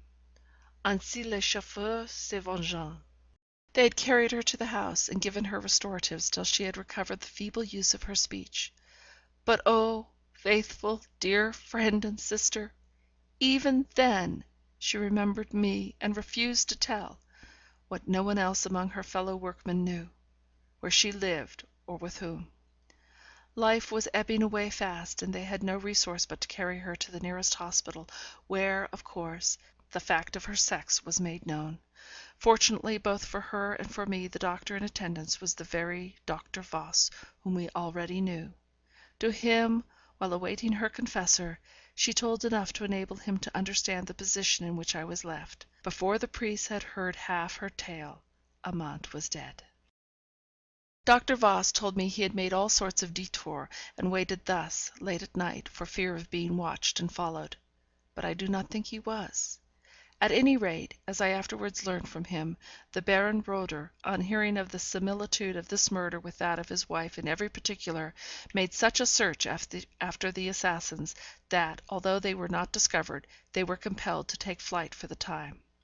I can hardly tell you now by what arguments Dr. Voss, at first merely my benefactor, sparing me a portion of his small modicum, at length persuaded me to become his wife. His wife, he called it. I called it. For we went through the religious ceremony too much slighted at the time, and as we were both Lutherans, and M. de la Tourelle had pretended to be of the Reformed religion, a divorce from the latter would have been easily procurable by German law, both ecclesiastical and legal, could we have summoned so fearful a man into any court. The good doctor took me and my child by stealth to his modest dwelling, and there I lived in the same deep refinement, never seeing the full light of day, although, when the dye had once passed away from my face, my husband did not wish me to renew it. There was no need. My yellow hair was grey. My complexion was ashen coloured. No creature could have recognized the fresh coloured, bright haired young woman of 18 months before. The few people whom I saw knew me only as Madame Voss, a widow much older than himself, whom Dr. Voss had secretly married. They called me the Grey Woman. He made me give you his surname. Till now you have known no other father. While he lived, you needed no father's love. Once only once more, did the old terror come upon me. For some reason which I forget, I broke through my usual custom, and went to the window of my room for some purpose, either to shut or to open it. Looking out into the street for an instant, I was fascinated by the sight of Monsieur de la Tourelle, gay, young, elegant as ever, walking along on the opposite side of the street. The noise I had made with the window caused him to look up. He saw me, an old grey woman, and he did not recognize me. Yet it was not 3 years since we had parted, and his eyes were keen and dreadful like those of the lynx. I told Monsieur Voss on his return home, and he tried to cheer me, but the shock of seeing Monsieur de la Tourelle had been too terrible for me. I was ill for long months afterwards. Once again I saw him, dead. He and Lefebvre were at last caught, hunted down by the Baron de Roeder in some of their crimes. Dr. Voss had heard of their arrest, their condemnation, their death. But he never said a word to me, until one day he bade me show him that I loved him by my obedience and my trust. He took me a long carriage journey, where to I know not, for we never spoke of that day again. I was led through a prison into a closed courtyard, where, decently draped in the last robes of death, concealing the marks of decapitation, lay Monsieur de la Tourelle, and 2 or 3 others whom I had known at Les Roches. After that conviction, Dr. Voss tried to persuade me to return to a more natural mode of life, and to go out more; but although I sometimes complied with his wish, yet the old terror was ever strong upon me, and he, seeing what an effort it was, gave up urging me at last. You know all the rest. How we both mourned bitterly the loss of that dear husband and father, for such I will call him ever, and as such you must consider him, my child, after this one revelation is over. Why has it been made, you ask? For this reason, my child. The lover, whom you have only known as Monsieur Lebrun, a French artist, told me but yesterday his real name, dropped because the bloodthirsty Republicans might consider it as too aristocratic. It is Maurice de Poissy.